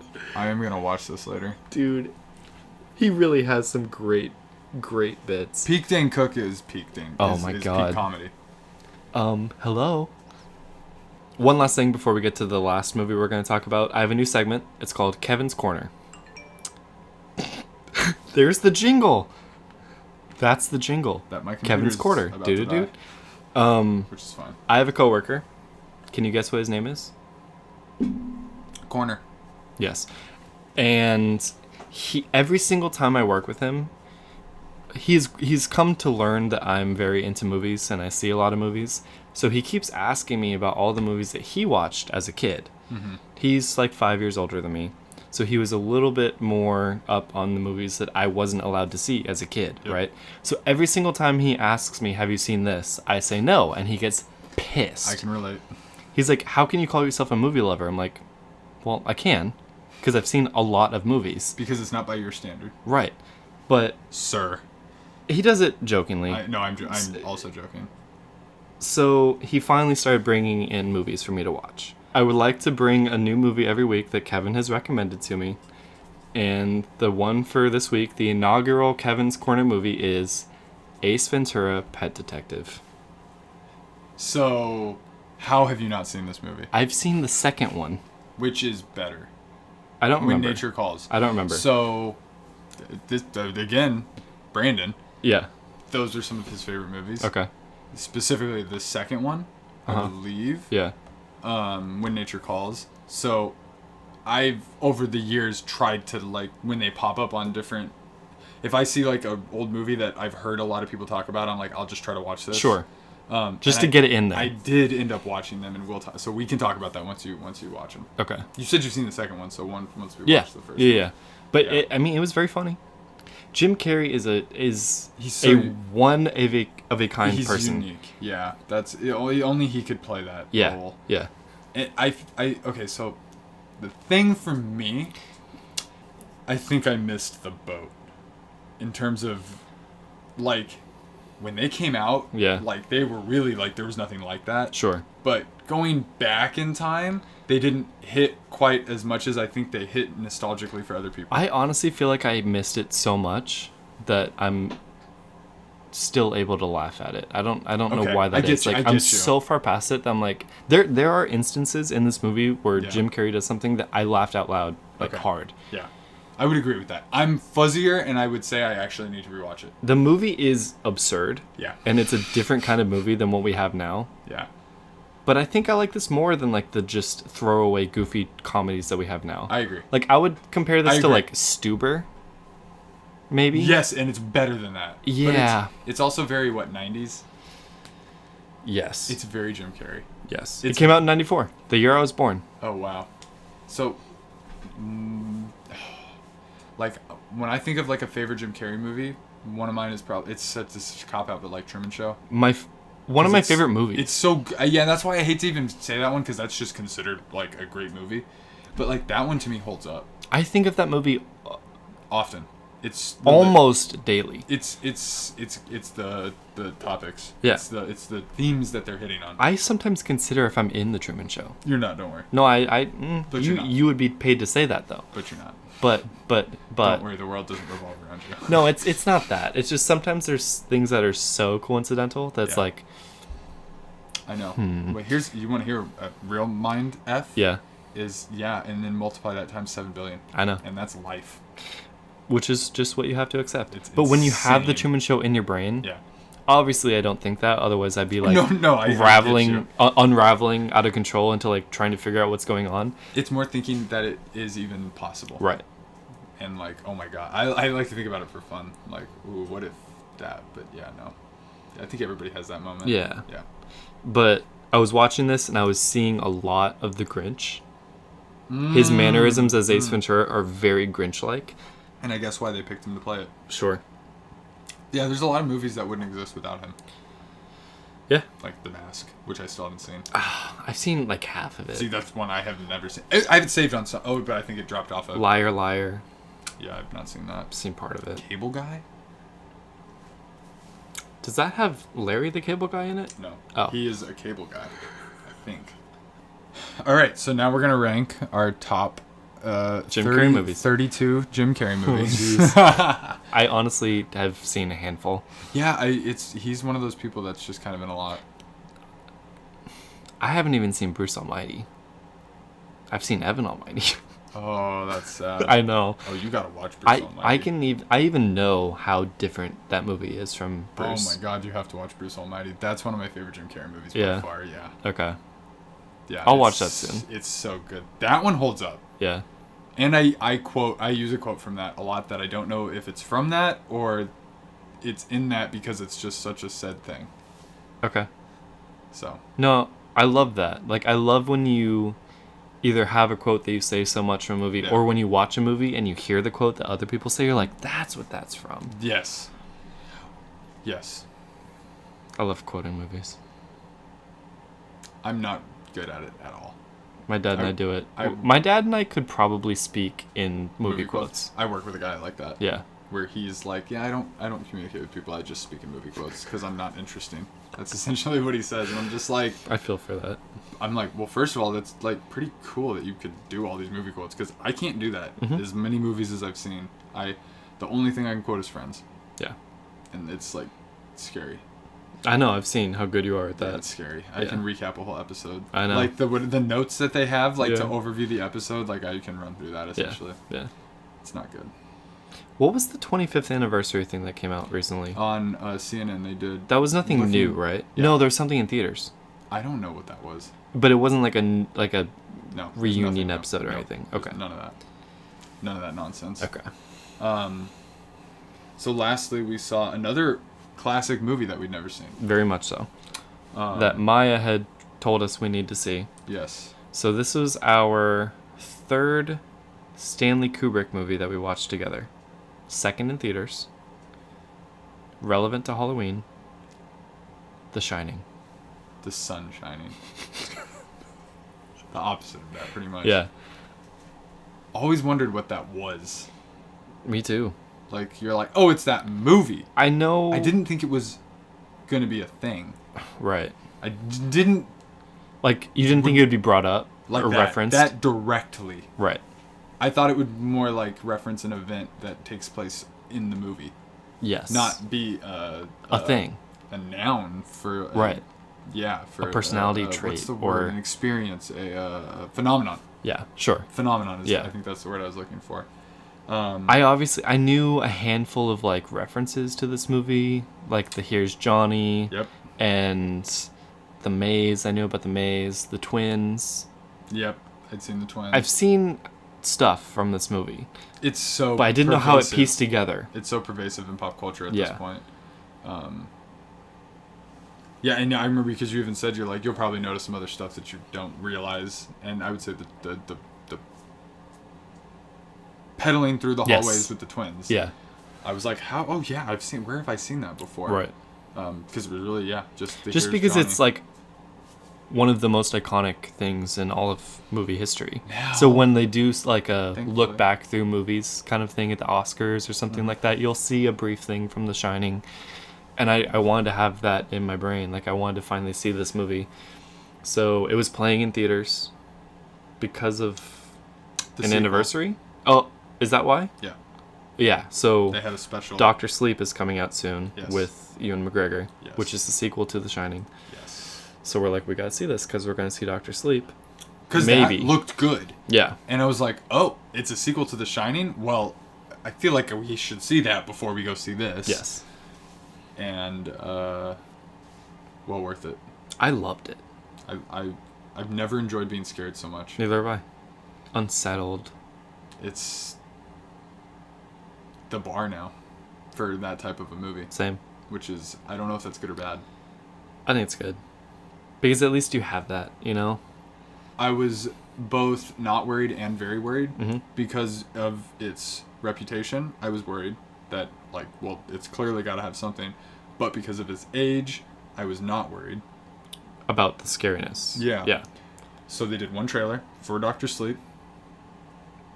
The studio logo popped up. The shot of the lake with the mountains and the music. And I'm pretty sure I turned to you and I said, I'm scared. Yeah. Instantly, I was just like, oh my God. It's so off-putting. And I knew nothing was going to happen yet. Yeah. Oh, it was like you just knew you were going to be in there. Uh-huh. And you couldn't get out until the end. Jack Nicholson, dude. Incredible. He makes you so uncomfortable. He's so good. I haven't even seen him in very much, honestly. One Flew Over the Cuckoo's Nest, which we've talked about. Have you seen that? Yes. You've got to see that. That's a classic. Okay. And then Anger Management. I think Anger Management was the first Jack Nicholson Adam movie Sandler? I saw. Yep. Yeah. That's one of my favorite See, I'm movies. very unversed in my Adam Sandler movies, so Oh, I could do a top. Yeah. I'm sure. He's my We'll, dude. we'll do that someday. I'll catch up and we'll do that. He's one like Jim Carrey, where it's like, it's a very specific type of humor. Yeah. But I have a soft spot for sure. it. Yeah. So I don't know how like you would feel about it, but I think for the most part, I think he's See, more tolerable. like the Adam Sandler movies that I've seen are like the Jack and Jill's. No, I haven't seen Jack and Jill. What's Jack Bedtime and Jill? Stories. I haven't seen that. Jack and Jill is that's a new. meme. I know. Oh, okay. Jack and Jill is like that's when he played both him and his sister. Oh, yes. Yeah. Once they started getting to Don't Mess with the Zohan, Yep. because that was Adam Sandler, right? It's either him or Ben Stiller, but I want to say it's Adam Sandler. Then it's definitely Adam Sandler, because I was Yeah. going to say it's either him or Sacha Baron Cohen. Okay. There's also the Love Guru, who was Mike Myers. Mike Myers, yeah.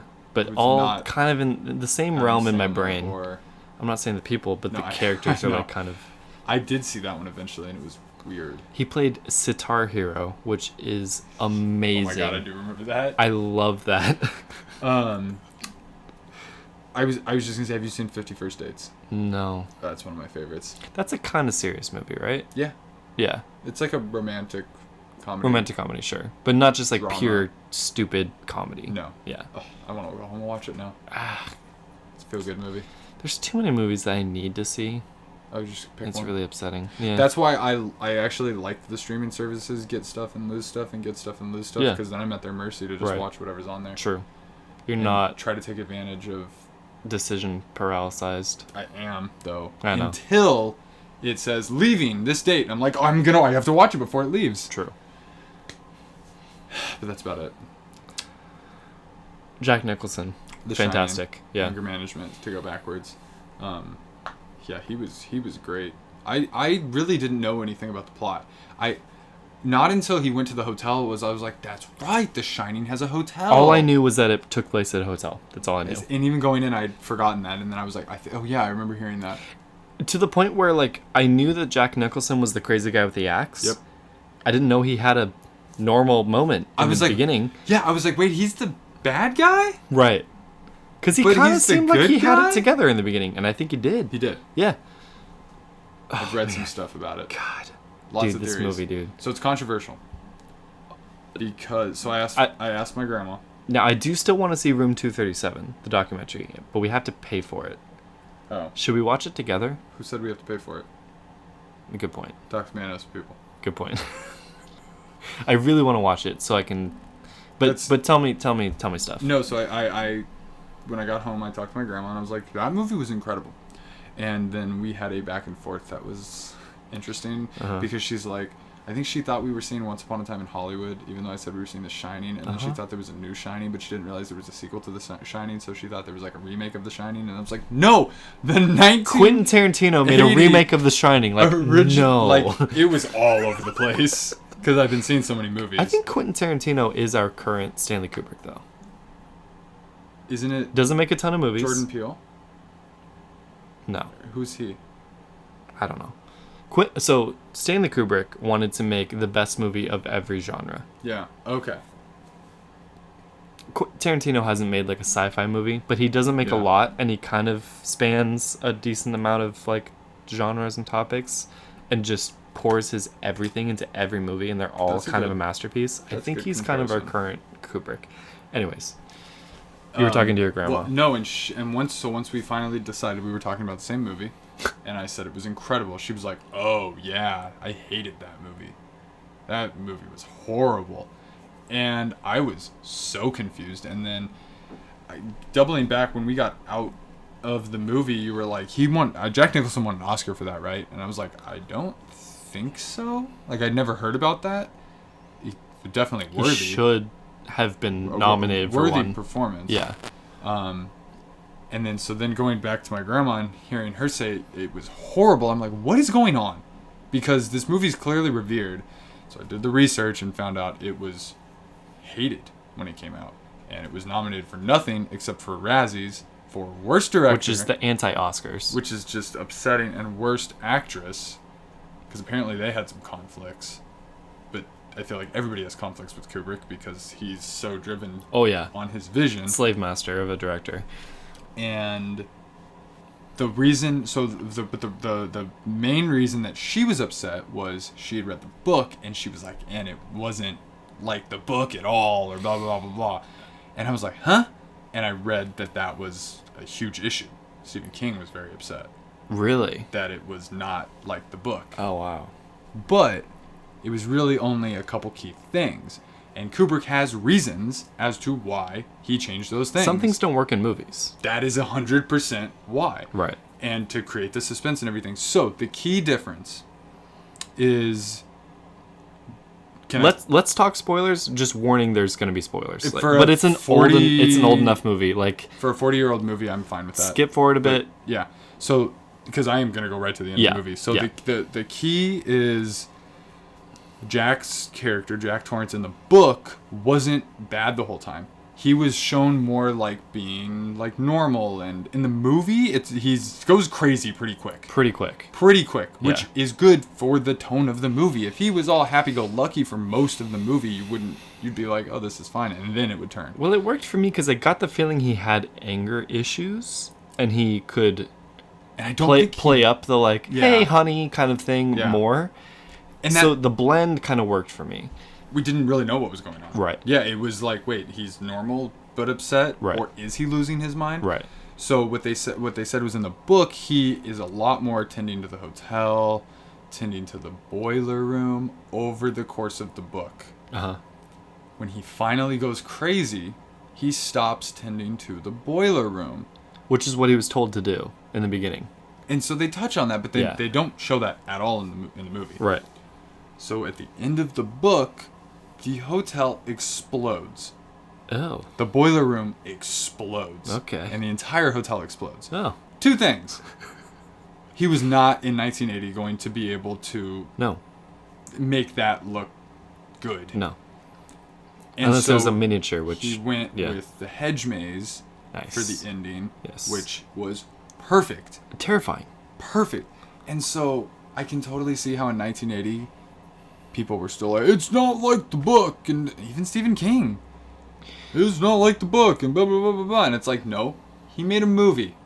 Yeah. Take the movie for what it is, which is obviously what generations do over time. Yeah. Is just take the movie for what it is. Stephen King is interesting with his movie adaptations because I've heard varying things. There's one, I forget if it's either The Mist or The Thing, but someone made a movie out of one of those books, I think that Stephen King wrote, and changed the ending. And Stephen King said if I had thought of that ending, I would have written it. He would have done it. So he's willing to give praise to a movie adaptation of his book. So the fact that he didn't like this might speak more to the fact that like maybe it didn't pay it off correctly. But I still love the movie. The essence changed. I think it's you have the book and you have the movie. Mm-hmm. Which I think is fine. That's because totally I don't have an attachment. I don't know if I'll ever read the book. No, I don't think I will. I'm okay with that. Now, apparently, so when he wrote Doctor Sleep in 2013, he fixed. Oh, that's a book?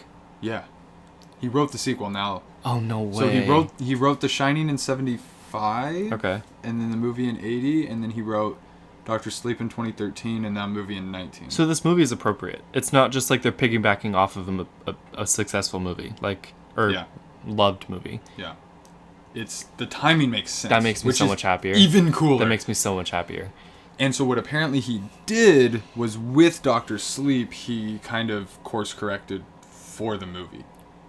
Wrote it expecting a movie? No. Or he wrote the book taking in The Shining, the movie into consideration. There's some bridging and fixing there. Cool. Which makes me even more excited. Cool. No, I was going to say in terms of books changing with movies, because Stephen King has some issues, let's not forget the child orgy in It. That was not included in either the original miniseries or the new movies. Gangbang? That's considered one of the most controversial scenes in a Stephen King book. So yeah, I've heard about that. Yeah. And I've told people about that who were like, oh man, the movie was so great. I'm like, yeah, but do you know what it was supposed to be? Like... Which is good. Hey, thank you for the movie. Yes. For letting us have a better version. Yeah, I definitely don't need to see a 14-year-old getting... No. So thank you, Kubrick, for creating something arguably...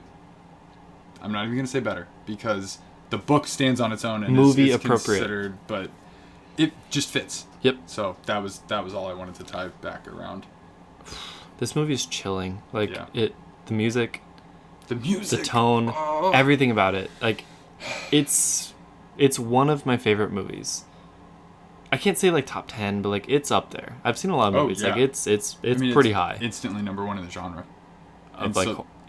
So then if you consider the pantheon of movies, like you think the top movie of a certain genre is going to be in that top 10 overall. You would think. So I'm with you. Yeah. I put it up there. Yeah. I wasn't expecting that. No. I really wasn't. I was very pleasantly surprised. No nightmares. No. Nothing about this like retroactively scared me. Yeah. It was just unsettling to watch. And honestly, which is what I want from a horror movie. Yeah. Not just gross out nightmares scared. No. Yeah. I just want to be like, ugh, that would suck. Let's go get some ramen. Did we get ramen off trip? I don't know. Did we? I don't think we might so. have. I don't know. No, I went to No, we sleep. didn't. You dropped me off. Yeah, late. that's right. One last thing that I almost forgot. I finished Westworld. Season 1? Oh! I have opinions. Yeah. That ends with a doozy, huh? So, this simultaneously blew my mind with one of the biggest twists I've ever seen in anything. Didn't I say it could end the whole thing? No. It caps what you thought it was. But I'm so curious what is happening now. I know. So that's why I don't feel like it can end. Yeah. Because I want to know more. No, there's so much more you can do. But everything you thought it was is not. The end, I don't know. I was a little bit let down by the end. Two things. When I was asking last time about had this happened, it was had you discovered that what's his name blew my effing mind. That was what made me love Westworld. That moment was the like, oh wow. So I was falling off when I talked to you. I was at the brink. Yeah. And after that, it started falling off because it was just rinse and repeat, rinse and repeat. It literally is. It gets bogged before it explodes. What's her the prostitute Mauve? Yeah. She just keeps waking up Yeah. and then going back in and then waking up and going back in, and Dolores keeps having dreams about the same thing over and over. I'm like, I'm really tired of this. Yeah.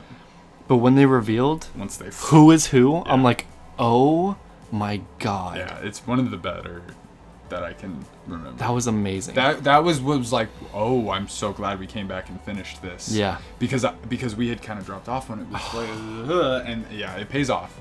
It gives me chills thinking about it right now. End, I was like, the end was insane. What the is going on right now? Okay, oh my god. Dolores, dude. Yeah. It was a good week for movies. And TV. And TV. And trailers. And we're going to talk about video games right after this break. Stay tuned.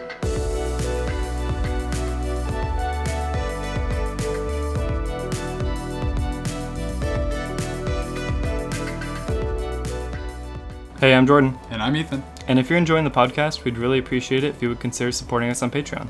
For just $1, you can get access to our bonus video podcast featuring extra footage, bloopers, box openings, and more. Also, for being one of our first 24 patrons, you'll forever be inducted as a founding rebel. This means that no matter where our channel goes, you will always be remembered for helping to start the rebellion. For more information, please check out our Patreon link in the description. Now back to the show. Welcome back to the video game segment. Yes, we're going to talk about some games and some news that dropped this week, and I don't have my schedule because my computer died. Do you have the app? Do you want me to feed you? I'll just feed you. Do you want to go first? I mean, I'm hungry. Kingdom Hearts 3. So I started playing Kingdom Hearts 3 again after about 8 months because I was so excited for Kingdom Hearts 3 and I screwed up and didn't catch up in time last year, and so I had to, because I was not going to play Kingdom Hearts 3 before I knew what was going on with this convoluted story. So I played through all the way through 2. I played all the way through Birth by Sleep, which was like a weird delayed dream come true because I still remember seeing the trailers and somehow never getting that game and playing through it. So I went through a year's late development this year before 3. Then I played through, what was the next one? I watched the movie for 358 over 2 days. I watched the movie for Chain of Memories going back. That was before I did 2. And then I played Dream Drop Distance, full game. And then it was time for 3. And I had it, and I was ready, and I started it, and it was amazing, and it blew my mind. But I was, like... Burnt out? A combination of burnout and... Not the right time? Not the right time, and Kingdom Hearts 3 was always about feeling like it had been a long time. Yes. And it then didn't feel like it had been a long time. And something just didn't feel right. It was too abrupt of a change. All those other games had similar art styles, similar graphics, relatively similar story string, and then all of a sudden, boom, we're in this future game with new graphics, and the new graphics were great, but they honestly looked a little weird because I was so used to the other ones, so I ended up just putting it away. I've had the pops, all 6 pops of Sora, Kairi, Riku, Donald, Mickey, Goofy, on top of my PlayStation since January. Seeing them, passing them every day, and not thinking to play the game. Or being ready to play the game, but not ever removing them. And so I finally got back into Kingdom Hearts 3, and I'm rocking and rolling. I'm, when I have time, getting up early before work and whatever else, and playing, and I'm going to finish this game. Cool. Do you know any of the worlds that are in 3? Toy Story? So I'm in the Toy Story world. Nice. And so the voices aren't, you don't have Tom. It's good, though. That's fine. And it is fun. And it's a little reminiscent of the Toy Story 2 game, which is one of my favorite games of all time. Is that the one with the attic? Yep. Yeah. One of my favorite games of all time. It just, probably because it was one of my favorite movies. Yep. Ranked number 1 in our Pixar ranking in episode 4? Sounds right. I think 4. 3. It was, 3. It was 3. It was the first 3 episode or 4 3. episodes. Episode 4 was post-millennial. There we go. And it was evoking a little of that, but modern and Kingdom Hearts. Like, it's just perfect. So I'm on that world, about to finish it up. Next world I have to go to is Tangled, which was also shown in promotional material. First world is Hercules, which has shown up in other games. In 3? Yeah. Oh, so you revisit. It's one of the few. Okay. But the Colosseum is such a pervasive occurrence in all of the Kingdom Hearts games with doing the tournament and everything. I'm not surprised they brought that one back. It's been one of the more central worlds. Every world of every Kingdom Hearts game is a Disney movie? Yes. Okay. And now Pixar for the first time. Right. In this. Oh, really? Yeah. This is the there first Cars? No. I doubt it. I want to say, I feel like I saw that, but they might integrate it in another way. Yeah. Incredibles? I don't know. No. I'm not looking. Like. Oh, you don't know? I don't know. Oh. All I know is that I'm in Toy Story, the toy box, that Tangled is next, which was one of the promotional materials. Okay. The only other worlds I know that they showed that I saw was, and I haven't even seen, but they announced Big Hero 6. Right. Which was at like a D23 event. They showed concept art a few years ago. And I was like, cool, that's going to be in there. Yeah. And they brought Pirates back. Oh, God. which is so weird because it's Pirates 3, I think. In 2019, But- when that came out in 2007. Which is fun. That's but it's cool. the next one because in 2, it was Pirates 1. Pirates 1, I think? So, But when did Kingdom Hearts 2 come out? 2005? Pirates 2 hadn't come out yet. See? So, it's just bizarre. Yeah. But I'm assuming it'll be cool. That's all I know, and I don't want to know anything else. Yeah. So I had this realization of like, oh, Frozen. I think there's a Frozen world. Okay. They showed Yeah. that. But I had this realization of like, oh my god, I need to be careful and finish this game before. You see anything? How have I made it this long and not seen anything? No spoilers. Okay, I'm not. I don't know anything. Yeah. So I'm not spoiling anything. There's you've probably no thought Star about this. Wars, I was gonna there's say, no could there Marvel. ever be Star Wars? I that- think they've said no. I feel like Star Wars is as Disney as Pirates is, though. No, at this point, I think right? they've said no. Do you agree, though? No. No, because Because Pirates is an it's- original Disney ride. And Star Wars has so much pre-Disney history. Yeah, So no. The closest we get is but as far as the saturation goes Ralph at breaks this the point, internet. I That's- feel like Star Wars is as Disney as It's not Kingdom Hearts though. Pirates of the Caribbean the movie. It's just not Kingdom Hearts. I feel you. That's the difference. Would you enjoy it though? Sword fighting and Okay. keyblades makes more sense than lightsabers. A Keyblade lightsaber? It sounds cool in theory, but maybe. I'm not gonna rule it Yeah, out. like Kingdom Hearts 4 or something, like if there is one. I They're don't know. making more. Really? Yeah, this is the end of the trilogy, or this not the trilogy, Saga? the saga, because Yeah. it includes everything up to this point. But yes, I'm very excited, and I'm gonna try to finish that before the end of the month, so I can play Bloodborne. Yes. That's I think my Because goal. you like your themed I do. playthroughs. And you came up with the perfect theme connection for Kingdom Hearts as costumes, Yes. because each world you go to, you kind of get a different You dress up design to Yeah, fit the world. I was bummed because not all the other ones, the two other main ones have Nightmare Before Christmas, Yes. which fits too, but that's only one world, so. So, like, do they go back to the world and they are like, hey, you're back? Is that, like, what it's like? Oh, without giving anything away, you can, it you was, can give stuff. Like, I'm a... No, but Coliseum was very much like, let's go see Herc. Okay. And he'd be like, Maybe he happy can to help. see you again. And he's like, hey, guys. Cool. Oh, yeah. And it's what the cool thing that I've noticed, and that's why I'm happy I took a little bit of a break, was it's a double duty of Sora going, oh my god, it feels like it's been forever, which you feel as the player, Right. because it's been 14 years.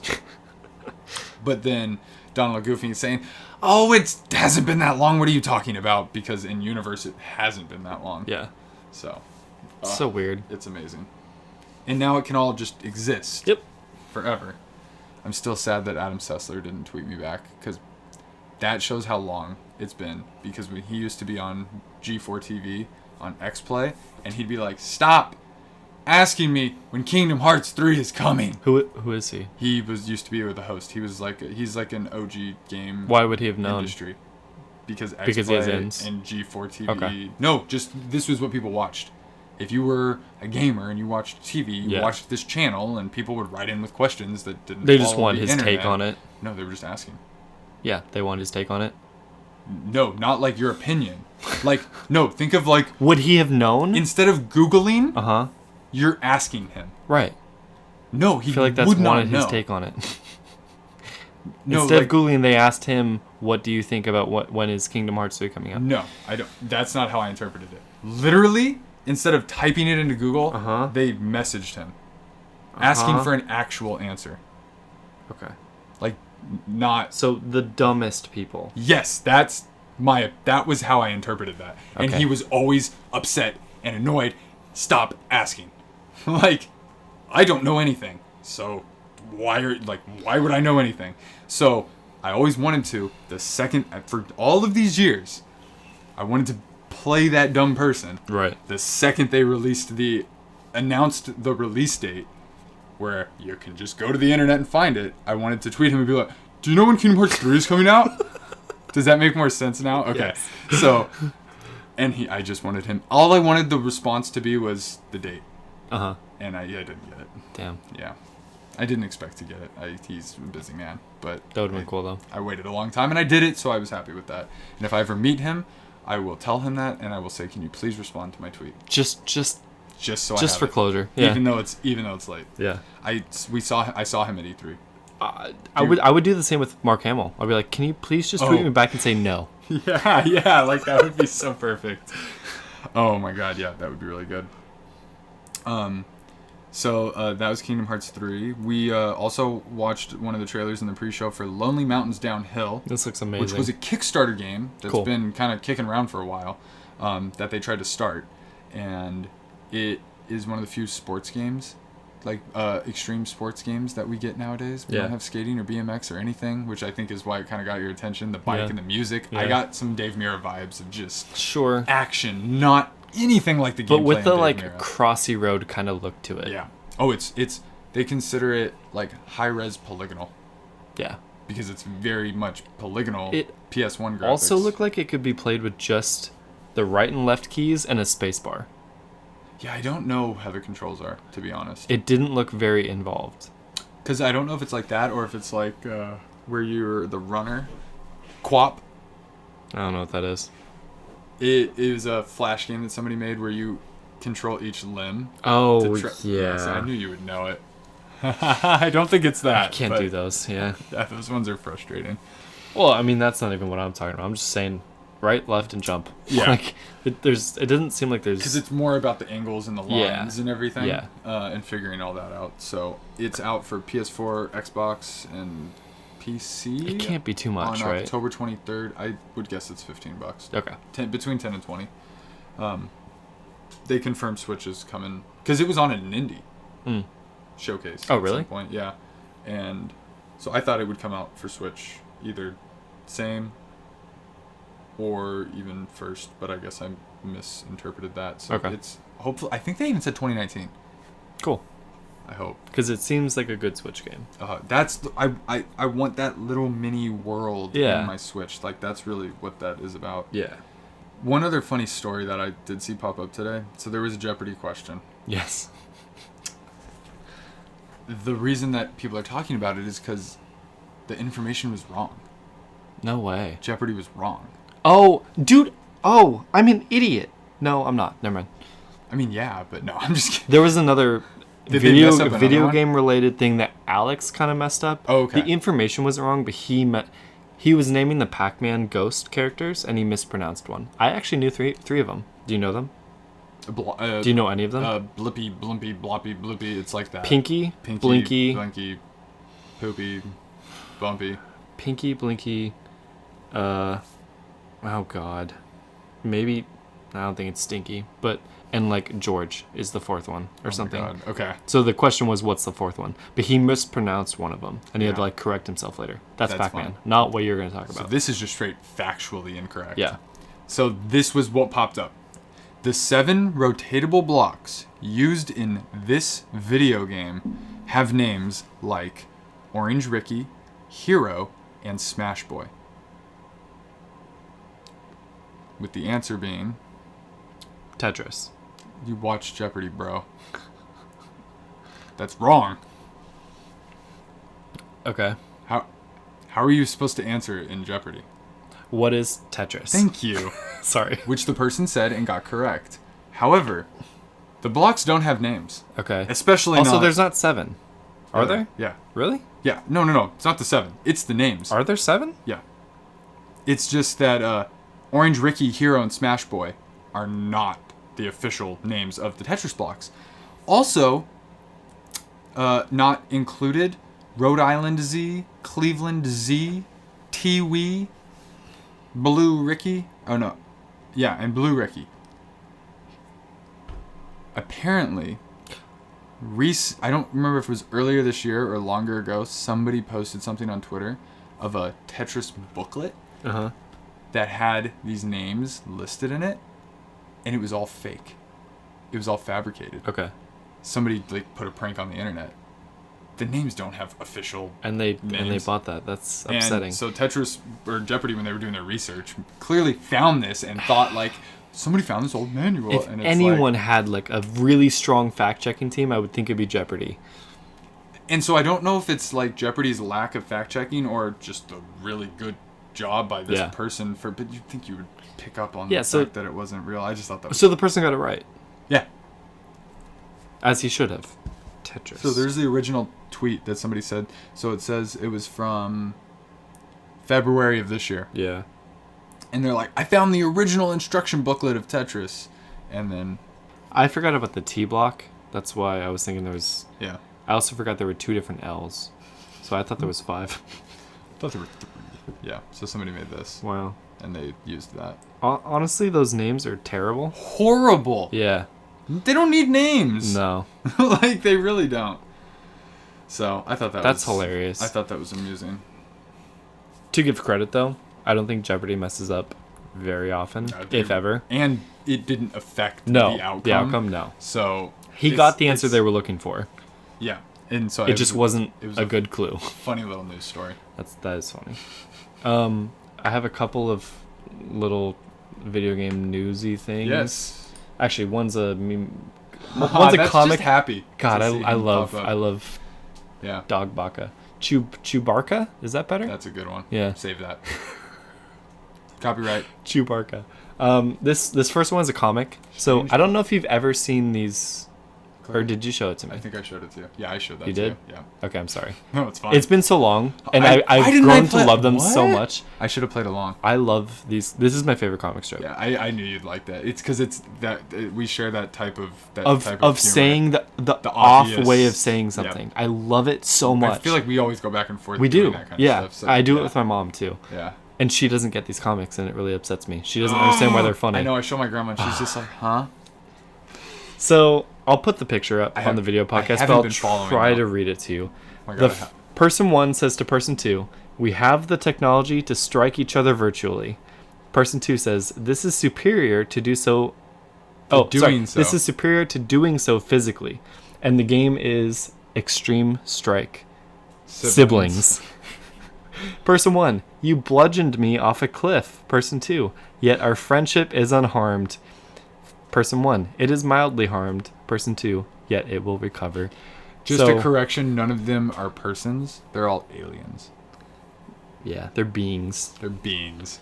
Yeah, I love this. The just weirdly, because it makes you look at mundane things differently through eyes of something intelligent discovering it for the first time, whereas normally our only exposure to that is like a child who can't even express what they're experiencing, and that angle is brilliant. I forget what my favorite one was, but it made me look at a fact of life differently. I'm like, oh, that's weird that we do that. That's why I love this. And they're so cute and happy, and I love them so much. Strange Planet on Instagram, check it out. They're really clever. Yeah. And some of them have been a bit weird. They're not all good. They're not all good. So, real quick, while we're on the Instagram. Mm-hmm. So, go to LeBron's Instagram on this side. So, now go over here. Is it okay if we search here? Uh-huh. Type LERAFFE. And do the first one. This? Yeah. It's mirrored perfectly. It's one of the most incredible things I've ever seen. Oh my god. I love the world. And that we just get to have this. I mean, like, why did this person think to do this? I don't know. Why did this person think to take every picture of LeBron James's Instagram and make every person in it a giraffe? Giraffe James. And a kangaroo? Maybe for other characters, I don't know. Anthony Davis is a kangaroo. Is that what it is? Yeah. But look at his son, too. Oh my god, it's amazing. So good. I have to follow this. Yeah, I immediately followed it. Yeah, did he change this at all? No, keep it lined up. You got to keep it lined up, and it's perfect. Okay, so the ones that don't have people are just the same picture, it seems. Essentially, yeah. Yeah. Oh my god, this is amazing. It's so good. Now, I want to. I want this person to make money off of this, I'm but I don't sure know how they he will. can. They'll find a way. God, this is Don't so worry. funny. Even if it makes them popular and it gets their other stuff out there, like this is the kind of stuff. Also, I want to believe, and I feel like he would. I want to think LeBron James loves this. Oh yeah, 100%. I wouldn't be surprised if he ends up doing something with this meeting guy. him and doing something. Yeah. This is incredible. Okay, this guy's like a like a bird of some kind. Yeah. This guy's a cat. This guy's a ram. Go to the NBA 2K21. I didn't even go this far through it. Yeah, like what do you? No, scroll down because I Oh. want to see the purple one and see Oh, I see. all Yeah, of yeah. those. Oh, Rich Paul. Oh my God, who's old? Oh, old LeBron. He did the face app and then the face app giraffe. That's amazing. One of him in high school. Oh my god. Shaq is an elephant.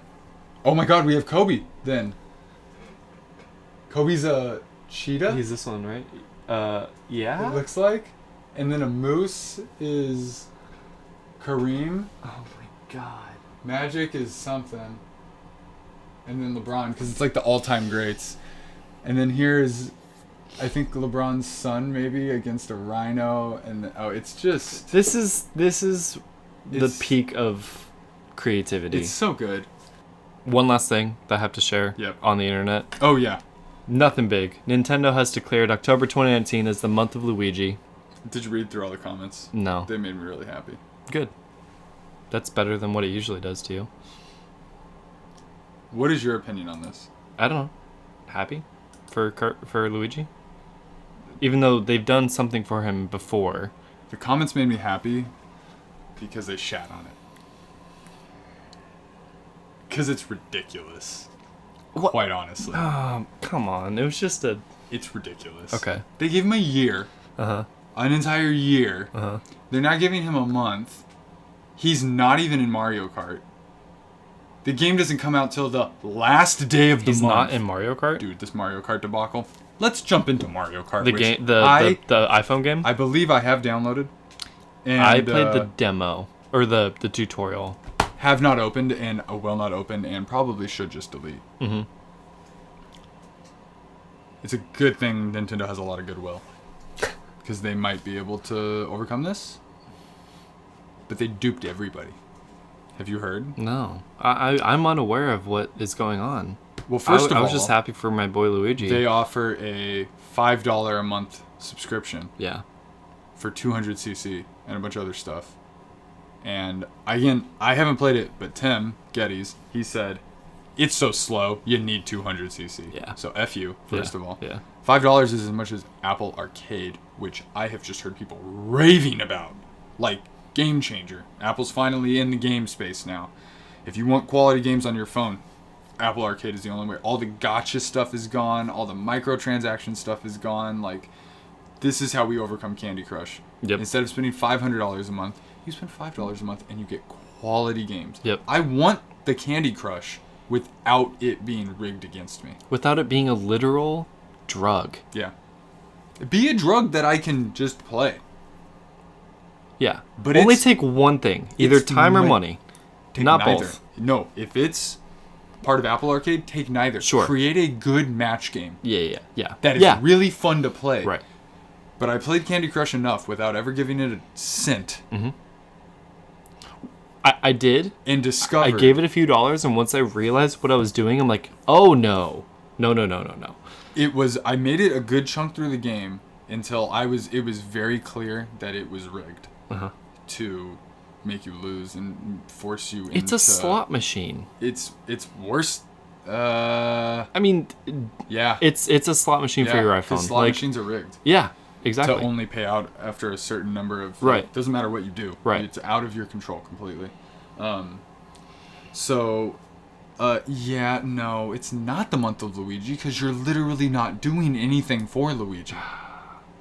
It's kind of dumb. And So he's not in the game? he's not even in Mario Kart How? Tour, apparently. How? That's what I saw people posting. I can't corroborate that 100%, so if he is, I apologize. But, yeah. Maybe he's unlockable later or something, but... He It's- will have to be. But it's just dumb. And he comes out literally the last day. So, no. Okay, well, I was thinking of it as like a nice gesture, but when I saw that pop up, I was like, cool, and then I was like, no. So if you're Luigi in real life, you're like, thanks guys. Like, I'm not getting a paycheck. Right. Why is it my month if I'm not getting paid? Right. Like, yeah. It's interesting. It's sad. I'm still bummed. That it's coming out on the 31st. It's clearly that was the earliest they could get it out, and they're just. It just feels like they're trying to make the most of it. Force it. Yeah. And it's like, dude, just let it go. Yeah. That's why I thought it was coming out in September. That was my theory. Or to give you time to set up for October. Yeah, early October. Now, side note, Luigi's Mansion 3 looks amazing. The official website is live. They've got all kinds of stuff on there. I was kind of reading through. The multiplayer modes look amazing. There's a scare scrapper room where like you can work together to do challenges, and then there's also just a mini game mode where you can do like 8 people like mini games and stuff. So I was like, we're gonna play the crap out of that. Yeah. But yeah, very very excited for that. Also in the game world this week, Apex announced that they're starting season 3 with a new map, which was like, whoa. I mean, Apex has been around for a while now. Their seasons are long, which is good. And they didn't even have seasons in the beginning. So yeah, it feels like almost a year. But the fact that they're already at a new map, PUBG has like 6 now. So like it's a thing to do new maps, but Fortnite has not had a new map. So Apex, which is like the current number 1 contender to Fortnite, coming out with a new map, it's like, oh, whoa, okay, you guys are serious about this. It looks awesome. I played it. It is awesome. Oh, the new map's already out? Oh, yeah. I really didn't like the other map. Now, it seemed very much mid-2000s first-person shooter generic map. I have to be honest. Yeah. Once you're in the world, it doesn't feel hardly any different at all. It all looks the same, just repurposed. That's what I don't When like. you look at the map itself, it's like, oh, whoa, things are different. Okay. They added a train, which you can get around on, which is cool. That is cool. But the game feels and looks so good. Yeah. I really, really like Apex. Now, the same week, Fortnite Season 10 is ending. The same week? In the same week. I think today or tomorrow, Fortnite Season 10 ends. Oh, okay. And Apex there are map just dropped. Yes. Gotcha. There are strong rumors that Season 11 is going to start with a new map in Fortnite. Obviously, they're not copying because Fortnite has been pre-planned like months and months in advance. But did Apex drop their old map? Yes. Oh, that's different than PUBG. I thought they were going to add it into the rotation. Nope. It's part of the story. Like, they've moved on to a new place. Okay. Eventually, there has to be a way to play both, I feel like. I like the PUBG model.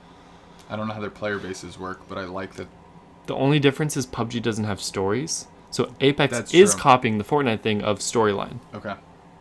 Which is fine. However, Respawn and Titanfall were always known for their story. But I'm talking about storyline tied into a battle royale, which is not really a common thing until Fortnite started just exploding that into the gaming world. Yeah, it's interesting. I played Apex for the first time in months and did pretty well and had a lot of fun, so we should play it again sometime. I don't know if I can play Apex again. Why? I deleted it. Really? Yeah. Yeah, I know. They're just so grindy. There's nothing rewarding. Except it's fun. That's it. Except it's not. Because I die over and over and over and over and over and over and over and over. Unfortunately. Yeah. I have enough skill in Fortnite to get by. To where if I want to play a battle royale, I probably want to play Fortnite. So when the new map drops, I want to do the event. Should we try it? Oh, okay. I don't know when it is. I don't either. It might be tomorrow. I know. At a time I can't do it. Well, let's check. Yeah, let's check. Because it sounded like it might be a pretty monumental it's in game. If it's gonna wrap up this map, I was like, we should be there. That's the only thing I was thinking. Yeah. Because it literally is a thing you have to be there for. Yeah. Like the Marshmello concert. I missed that. That was a virtual concert that people went to. Live. That's crazy. So Fortnite is still pretty mind-blowing. Yeah, we got to check on that. I don't have a desire to grind through Fortnite and earn a bunch of stuff. Like, I'm kind of happy with what I have so far. I don't want to Oh, yeah, me too. Like, I don't have that itch anymore, forever. But I do want to wrap up this map. And it might be fun to get in and do a little co-op and shoot a few people and whatnot. Like, a little bit, not night after night after night, hour after hour. But, You never even really did that. There was a few periods, but not really. Yeah. No. And, you know, with the new PS4 update that's coming out, you know, Battle Royale time to get, maybe they can get some new teams now that you can have 16 people in a party. 7.0 update dropped, and it's really just party updates for audio quality and connection quality and network quality, which I saw and I was like, well, that's a nice tangible thing. Like, that they're finally upgrading. Why didn't they do that before? It seems like prep for PS5. They're getting all that stuff in place. I've noticed they updated the PlayStation Store, and just kind of like the interfaces. Even when did this come out? What? 7.0. This week, I think. Maybe like in the last couple days. Possibly. Something broke my PlayStation to where I couldn't wake it up. It was frozen. Nothing worked. Pushing buttons on my PlayStation, nothing worked. I had to unplug it. Never happened to you? No. Oh, that's happened to me a lot. Really? Yeah, I'm used to that. I'm used to clicking it on and it's saying, checking system storage status. I'm like, God, again. And then constantly, all of my customized, if I hold down the PlayStation button, my customized, I have to reset that and reorganize that. God, that sucks. Over and over and over and over and over and over again. Yeah. So, I'm very much excited for PS5. And I've just been dreaming of a year from now and getting the new console with a 4K TV and truly going into the next generation. And Star Trek.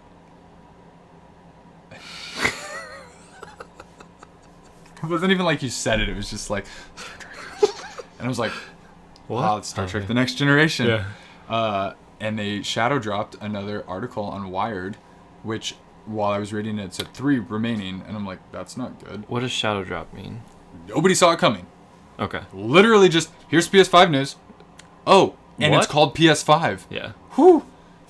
Emoji with the sweat drop down. Being wiped off. But wow, pretty much I was so giddy and hyped for all of this, all of the confirmation on the basic stuff, along with some new stuff. So if we run through the details real quick, first of all, confirmed the official name is PlayStation 5. I'm not the only one happy. Jim Ryan, one of the head of Sony PlayStation, he said, what a weight lifted off his shoulders that he can finally say it's now officially called the PlayStation 5. There were rumors that it was going to be PlayStation I don't know if there were rumors. There was nothing. It was just speculation. And people were like, could it be called... No, because they hadn't said it's PlayStation 5, that led people to say, could it not be PlayStation 5? Like, why wouldn't that have been confirmed in April in the original article? Right. For whatever reason, they wanted to save it till now.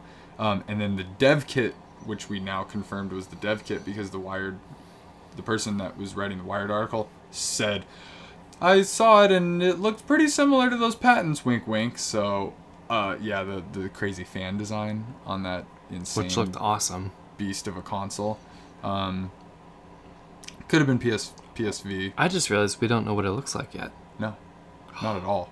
Oh no. Is it gonna be crazy sleek, like just the sleekest thing? I can't imagine. I have no conception of what it's gonna be like, but I trust them. Yeah. They always design something beautiful. Releasing holidays 2020. Mark Cerny confirmed that ray tracing is hardware based, not software based, which is key. So that the biggest thing there is lighting, which means we will get Minecraft with ray tracing lighting with PS5, which I think is an appropriate, like, time to reset. PS4 generation will always be that. And I like that. Yeah. I'm happy with that. And then it'll be like, oh, this is next gen. New SSD will help boot times, loading times, and streaming. Not sure how that's gonna work. But man, just basically you click the game and it's already going. Along with not only that, but you can like choose what you want to jump into. Download. The article was saying no. The article was saying like if you want to jump into this game that your friends are in, you can click on that and jump into it. So, or if you want to click on this mission that you haven't done yet, you can click on that and you're in that mission. Yep. Which is crazy. It's almost like blurring the lines between loading a game and being in the game and being in the interface. It's just kind of all existing together. It's like the menu is like the You're off in the game. thing. Like it's always in a state of a game, but the menu is like the dream space. Exactly.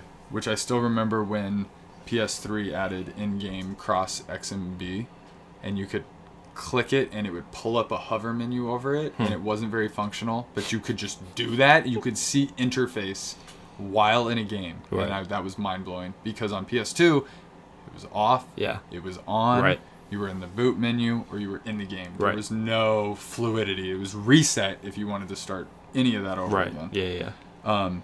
And along with that, so they said new UI, but they're not talking anything about details about that. Now, the article was kind of talking trash on the current UI, saying it's like too simple, or...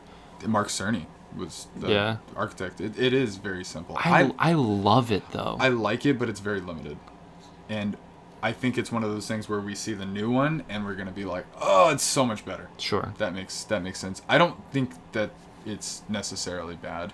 No, it's just by not no really means. doing anything. I don't use any of the additional stuff. When I go love down, the simplicity. It lags a little. Yeah. The details aren't really ever anything I care about. What's shared is never really anything that I care about. And on top of I don't even ever really see that stuff. Exactly. That is I think their key. I guess. That is now all going to be present and pervasive and integrated. Yeah. Hopefully in a good way. Yeah. That's my goal. Or not my goal, my hope. The only thing I don't like, Switch 2, is I can't customly arrange my icons. I want to create a digital shelf library. They still may not do that, but I will hold out hope that they do that. Yeah. The other big thing was 100 gigabyte optical discs. That's not the big thing, but it will have 100 gigabyte optical discs and have a 4K Blu-ray player. So really centering on the 4K, which is just now getting going, really, truly. Yeah. Like true 4K content. Blu-rays are now coming out. You can now get all the Marvel movies, for example, on 4K Blu-ray. Right. But a year ago you couldn't. Only some of them. And now they're all out. So by a year from now, it should be the standard. You have a device, you have a TV, it's like you're ready to rock and roll. It's the standard. Yeah. And it should all work really well. 8K is so far from now, it's like, don't even worry about it. The biggest thing I wasn't expecting, the controller. Mm-hmm. Now, Rumble, if you even go back to PS3, didn't even launch with Rumble because of some controversy. They went the 6-axis route. Do you remember this? Because you had a launch PS3, and that thing was light. Yeah. It had the motion, but no Rumble. And it was like, this is so wrong, because obviously every other controller had Rumble. I don't know if I know what a normal PS3 controller is. So it wasn't even the DualShock 3 when the PS3 launched. It was the 6-axis. I remember 6-axis controller, and it says 6-axis on it. And then it was insanely light. Yeah, like it feels crappy, honestly. Yeah. And it was a licensing complication BS, whatever. Weird. And they eventually fixed that because obviously that was ridiculous. Their claim was the 6-axis doesn't work with Rumble, which wasn't true, and everybody knew it wasn't true. Is DualShock a PlayStation term, or is it a company? Copyright. No, it's a PlayStation copyright. Cool. That's what they call their controller. Cool. Because the original PS1 controller didn't have Rumble, it didn't have analog sticks, and then they eventually added that over the course of the PS1. It didn't have analog sticks? When it first launched. Wow. Which the Classic doesn't have analog sticks. Huh. The PlayStation Classic, yeah. Interesting. So a few games, Ape Escape, required analog sticks. There's only like a couple other games that like really used them. And then, so I don't remember when I first heard about like futuristic Rumble, but I was like, oh, PS4's gotta have it. And then they didn't. And I was like, oh, that sucks because we're going to have to wait a whole generation. And then the Switch comes out and they have HD Rumble. Well, this haptic feedback that they were describing sounds like a step even beyond. Have you experienced the HD Rumble on the Switch? Like, where it's like... Yeah. Not a tech demo or a gimmick, but where it's like part of a game? I did in the 1-2 Switch game. Is that a gimmick? I feel it's like a good demonstration of what it can do, though. But it's not you're in a game. Sure. And it's adding to it. I guess not. And I think really... Or maybe it's that integrated that you don't even notice. Like, it's just that... Well, the only game I can think about is Super Mario Odyssey. Which I've... And you run around on the floor and you feel the, like, texture of the ground ramping up. Yeah. But even that's really simple. Yeah. I've played that in the... Yeah. I put the Joy-Con in the holder thing, so I don't know if I really get to feel it that way. Yeah, I don't know. I don't think I do. I think it's not, maybe not as much, but it still does have it. Right. But not like it sounds like. This is like a whole step beyond. The fact that they were in like an Astrobot type demo where it's like you're controlling a little person and they run through the grass and it feels like you're running through grass. Like, that just sounds like a dream. Yeah.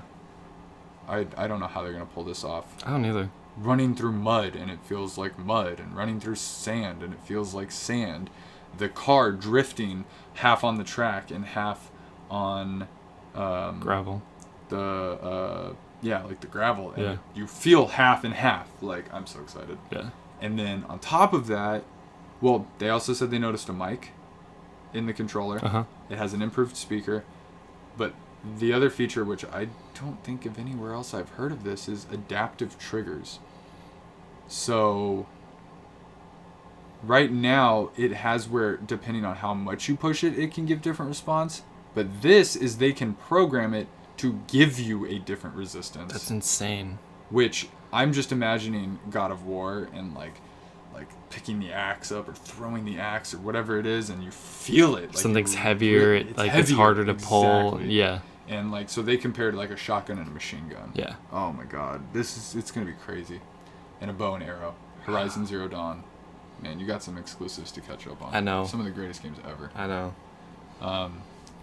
And then they were like, and that's all for now. And we will come back with more info when we're ready, which I predict will be in February. I don't know if they'll show us the console. So the last time they gave a tech demo presentation, February 2013, and the console reveal at E3 2013. But we don't know if they're going to be at E3. So They have to be. Don't they? No. Why? Nobody knows what Sony's doing at this point. Because they have their own thing. And Sean Layden left the company. And in a weird tweet by PlayStation. And he's still said nothing. Nobody knows what's going on over there right now. He's the PlayStation person. So, while like Reggie was for Nintendo, and Phil Spencer was for Xbox, Right. Sean Layden has been for PlayStation. I feel like I've never heard that name. Oh, okay. I do know who this is. Yeah. I just didn't know his name. Yeah. He's been the face of PlayStation. He was at the company for 30 years. No way.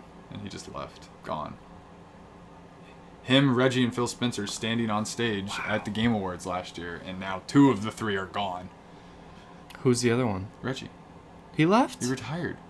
Good for him. Yeah, it's really good for him. And now Yeah. he's going around talking at colleges and teaching courses and doing all kinds of stuff. Cool.